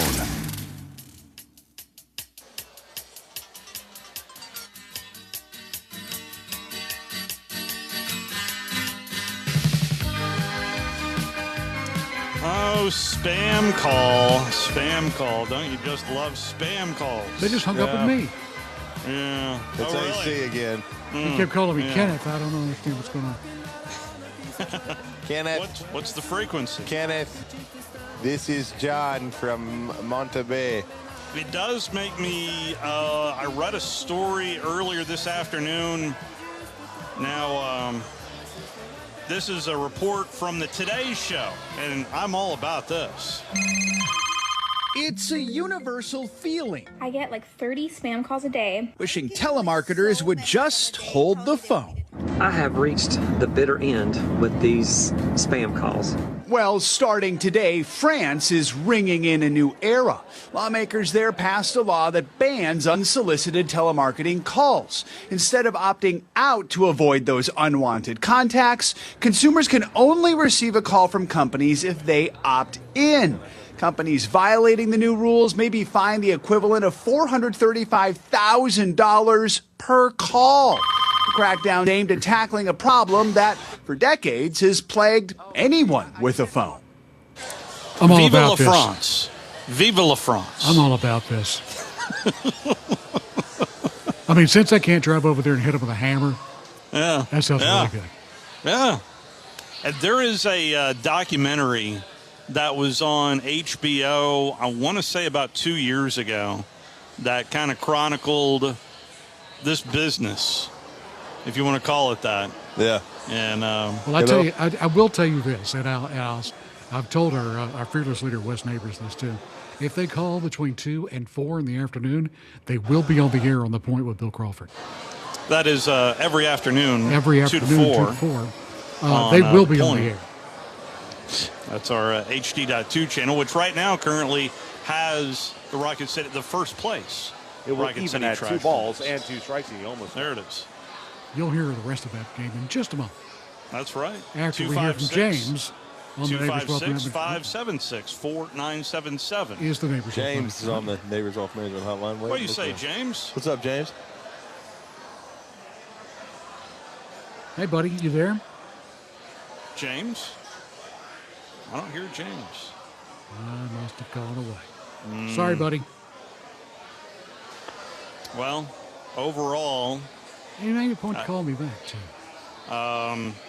the rest of the DraftKings odds to win the national championship, at least the short odds, I mentioned Ohio State, Notre Dame, followed by Texas, then Indiana, followed by Oregon, which where Charles will be right out of the gate, then Georgia, Miami, LSU, Texas A&M, and Texas Tech. I did not see Alabama in that. That was to win the national championship. Right. They then further down, they listed all the teams, and Alabama is 25-1, just ahead of Ole Miss at 30-1. Oklahoma is at 35-1. Which Southeastern Conference team has the longest odds? Longest odds to win it, I would say Arkansas is probably 1,000-1. Arkansas is 400-1. Wow. But that is not the longest odds. Really? We spoke with their color commentator. Mississippi State. Mississippi State's 500-1. Wow. That is the worst odds. Even Vanderbilt, where are you, Vandy? Vanderbilt is at 150-1.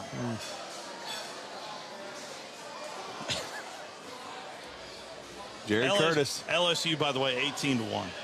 18-1 for LSU. You want to try one more phone call? I got someone's alter ego messed up. Hey, Scooter, are you there now? Scooter! What's up, Scooter? Steve and Drew, how's it going today? Good. How are you? Oh, I'm doing well. Getting about that time for my favorite time of the year, college football season. Well, since you're on the line, I'll tell you Auburn's odds to win the title are at 80-1, and Tennessee is right above Auburn at 70-1. I'm picking, with me being the biggest Auburn fan there is, I'm picking either 8-4 for them to go 8-4 this year, or the best 9-3. But if we go 8-4, I'll be I'll say Hagolish has overachieved his goal. That's bordering, at least in my opinion, on Coach of the Year.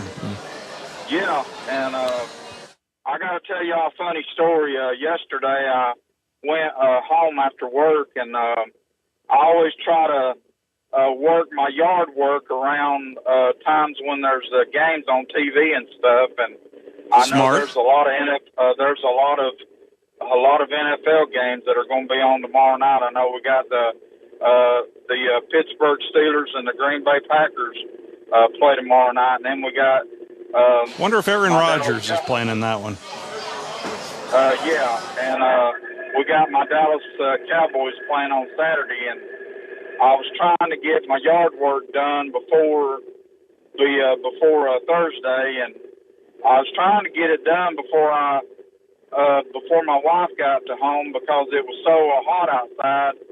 She was getting on to me for being outside in the hot sun, but I finally got it done and everything because I was like, I don't want to be doing this later on during the week, because I got these football games coming on Thursday and Saturday, and I want to hurry and get my yard work done completed. Smart. Well, get that honeydew list done there, Scooter. Yep. Yeah, absolutely. Drew, Steve, I appreciate all y'all do. I listen to y'all all the time. Like I said, I'm excited about college football season. Christmas always comes early for me every year. You going to Atlanta for the Baylor game? No, I'm supposed to be going to the Vanderbilt game. Okay. September the 26th. I'm supposed to be going to the Vanderbilt game. I was up in Nashville last year. That was a wildly entertaining game. Of course, that was after all the coaching. Do y'all know who Vanderbilt's quarterback's going to be this year? Yes, sir. Very likely it's going to be Jared Curtis, a true freshman from Nashville. He was the number one quarterback in the country. He committed to Georgia twice, but Vanderbilt was able to flip him because he wanted to play as a freshman, and we all know Gunnar Stockton is entrenched at UGA. Wow. Okay. Do y'all think he'll be as good as It's hard to know.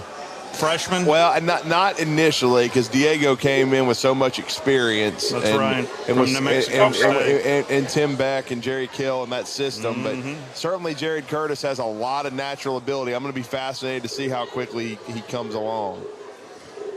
Well, that's going to be interesting to find out and everything. But I appreciate y'all taking my call, and hope y'all have a good rest of the evening. Thank you, sir. Scooter. Thank you, Scooter. Be safe out there. Teams with the longest odds to win the national championship, just to put a bow on the it. Akron Zips. Yeah, I'm sure y'all have gone over that story. Oh, right? yeah, where they're calling the plays. Yeah. Akron, Ball State, Charlotte, Eastern Michigan, Georgia State, Kent State, Middle Tennessee State University, New Mexico State, Sam Houston. I guess they dropped the state. They did. Louisiana Monroe, UMass, UTEP, and UAB. Well, I'll just say all at 10,000 to 1. Rooting for Mort. I know Alex Mortensen, Chris Mortensen's son's taking over that program. We'll see if they can improve them. No question about that. Remember that splash right after the hire, beating Memphis? I mean, that was. And then having the Arkansas fans stick their head in the toilet because of that game, because they end up hiring Silverfield. Yes, they did. Yeah, so yes, they did. We'll see how it ends up working out. But I think that win got Mort the job. I think so too. I mean, they showed the players were believing in him and buying in. And Arkansas, by the way, 400 to 1. Yeah, 400 to 1.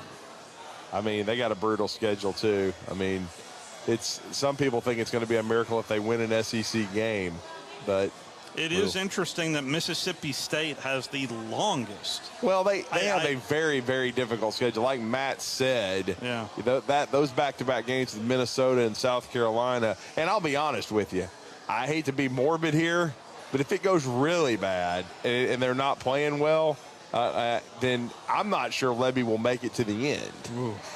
And then you're starting over. You know what I'm saying? Because Zach Arnett's already been the coach one time. So I don't know if they would do that. Florida's odds are at 60 to 1. That's not really that bad. Oklahoma's at 35-1. Ole Miss 30-1. Mentioned Alabama at 25-1. Texas A&M is 20-1. LSU 18-1. And then, of course, the top two favorites of Texas at a plus 750 and Georgia at a plus 850. Yeah. There you go. We have got plenty of sports to enjoy here at Baumhower's. Where's the Braves game? Braves and Mets are scoreless. Bottom of the second. Tyler Mahle. That's right. It's his second start. Pitched well in Yankee Stadium last week. Just Rysel coughed it up in the ninth inning, which was a little depressing because they could have won the series against the Yankees. So when you come here to Baumhower's, they give you the summer dishes, if you will.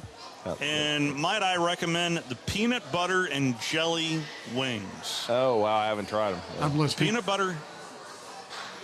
butter and jelly wings are just we were lucky enough, Wes and I were in Tuscaloosa a couple of years ago. Oh. And Bob made them for us. And just let you try them. Oh, yeah. They were great. What was that, Brian? I'm listening. I'm all about it.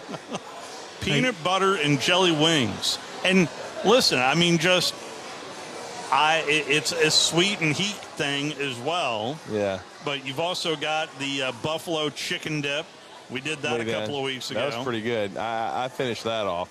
And then the Diarman, which is the gooey char-grilled chicken platter. Yeah. That might be right up your alley. And take your time, too. Go through that Inflation Bites menu, too.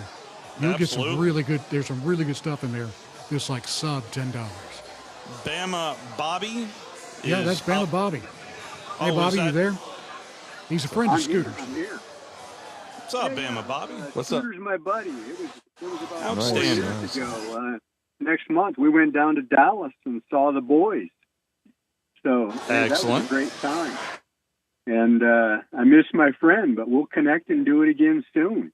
But, hey, I'm so excited about the Tide this year. I love all the naysayers out there. Just keep it up. And like Coach Saban said, I'd rather be the hunter than the hunted. And I think this running back and everything else that's going on, especially the line play, I think we're going to have an incredible season. I really do. Really do.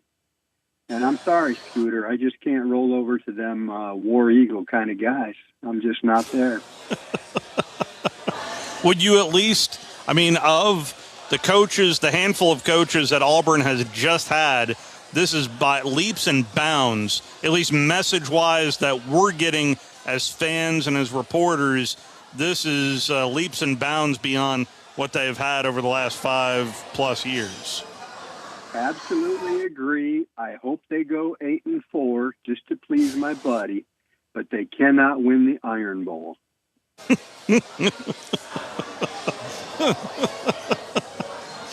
All right. Thank you, Bama Bobby. Thank you, Bobby. Yep. Y'all have a good evening.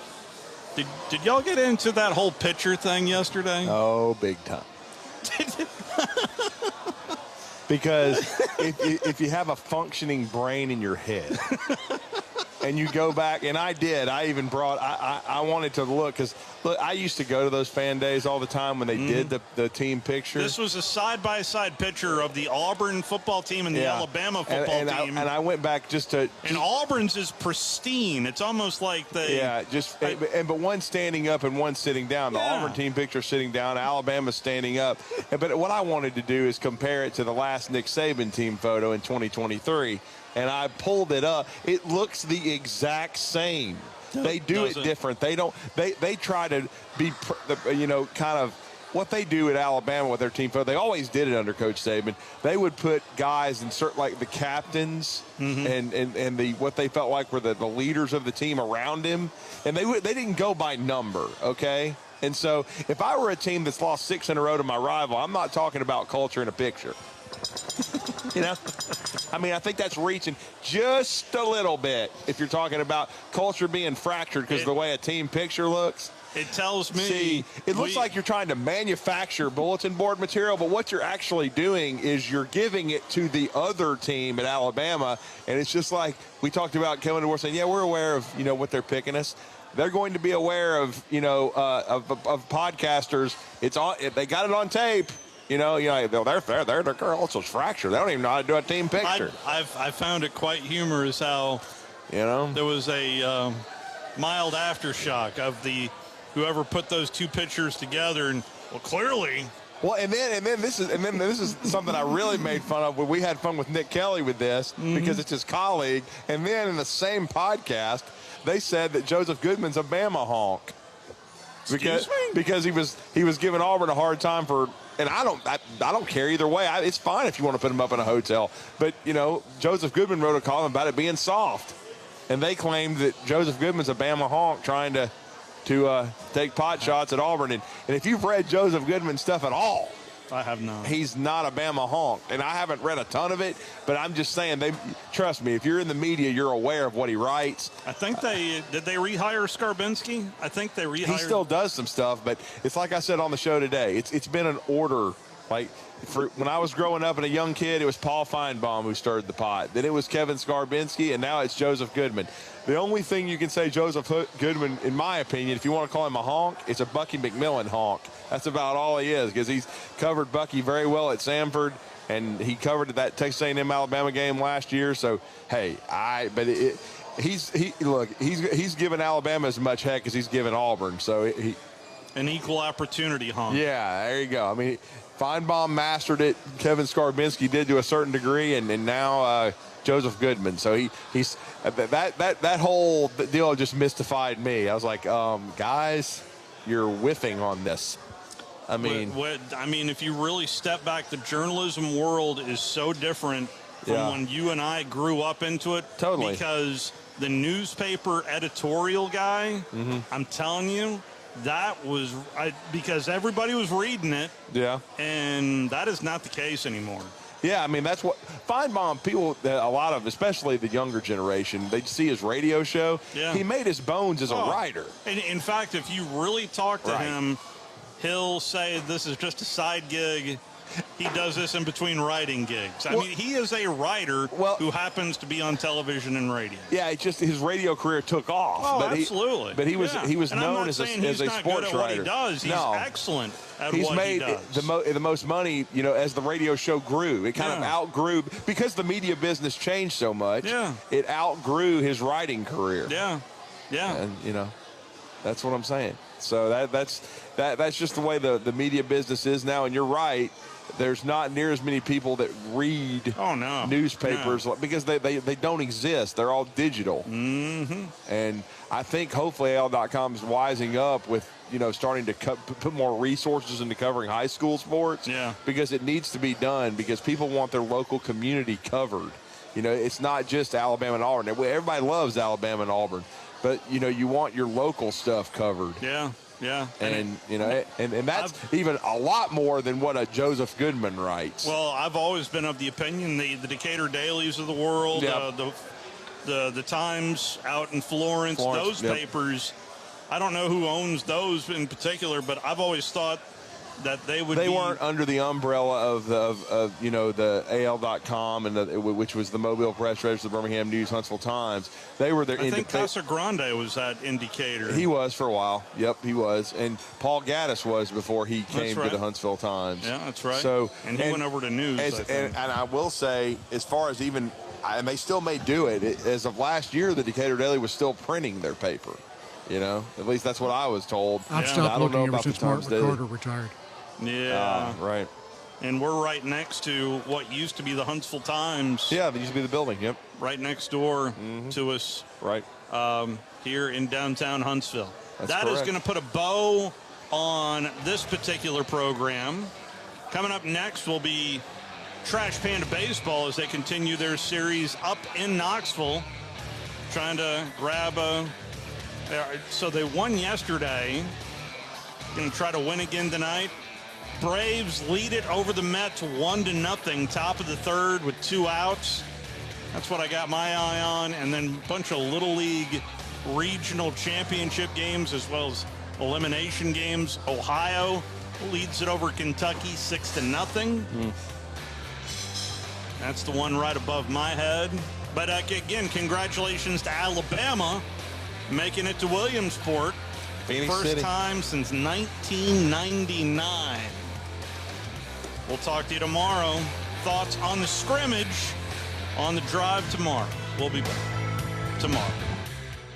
Welcome to Southern Wagyu Steakhouse and Meat Market in Huntsville. From hand-cut premium steaks and chef-crafted Southern favorites to phenomenal made-from-scratch desserts and restaurant-quality meats you can take home.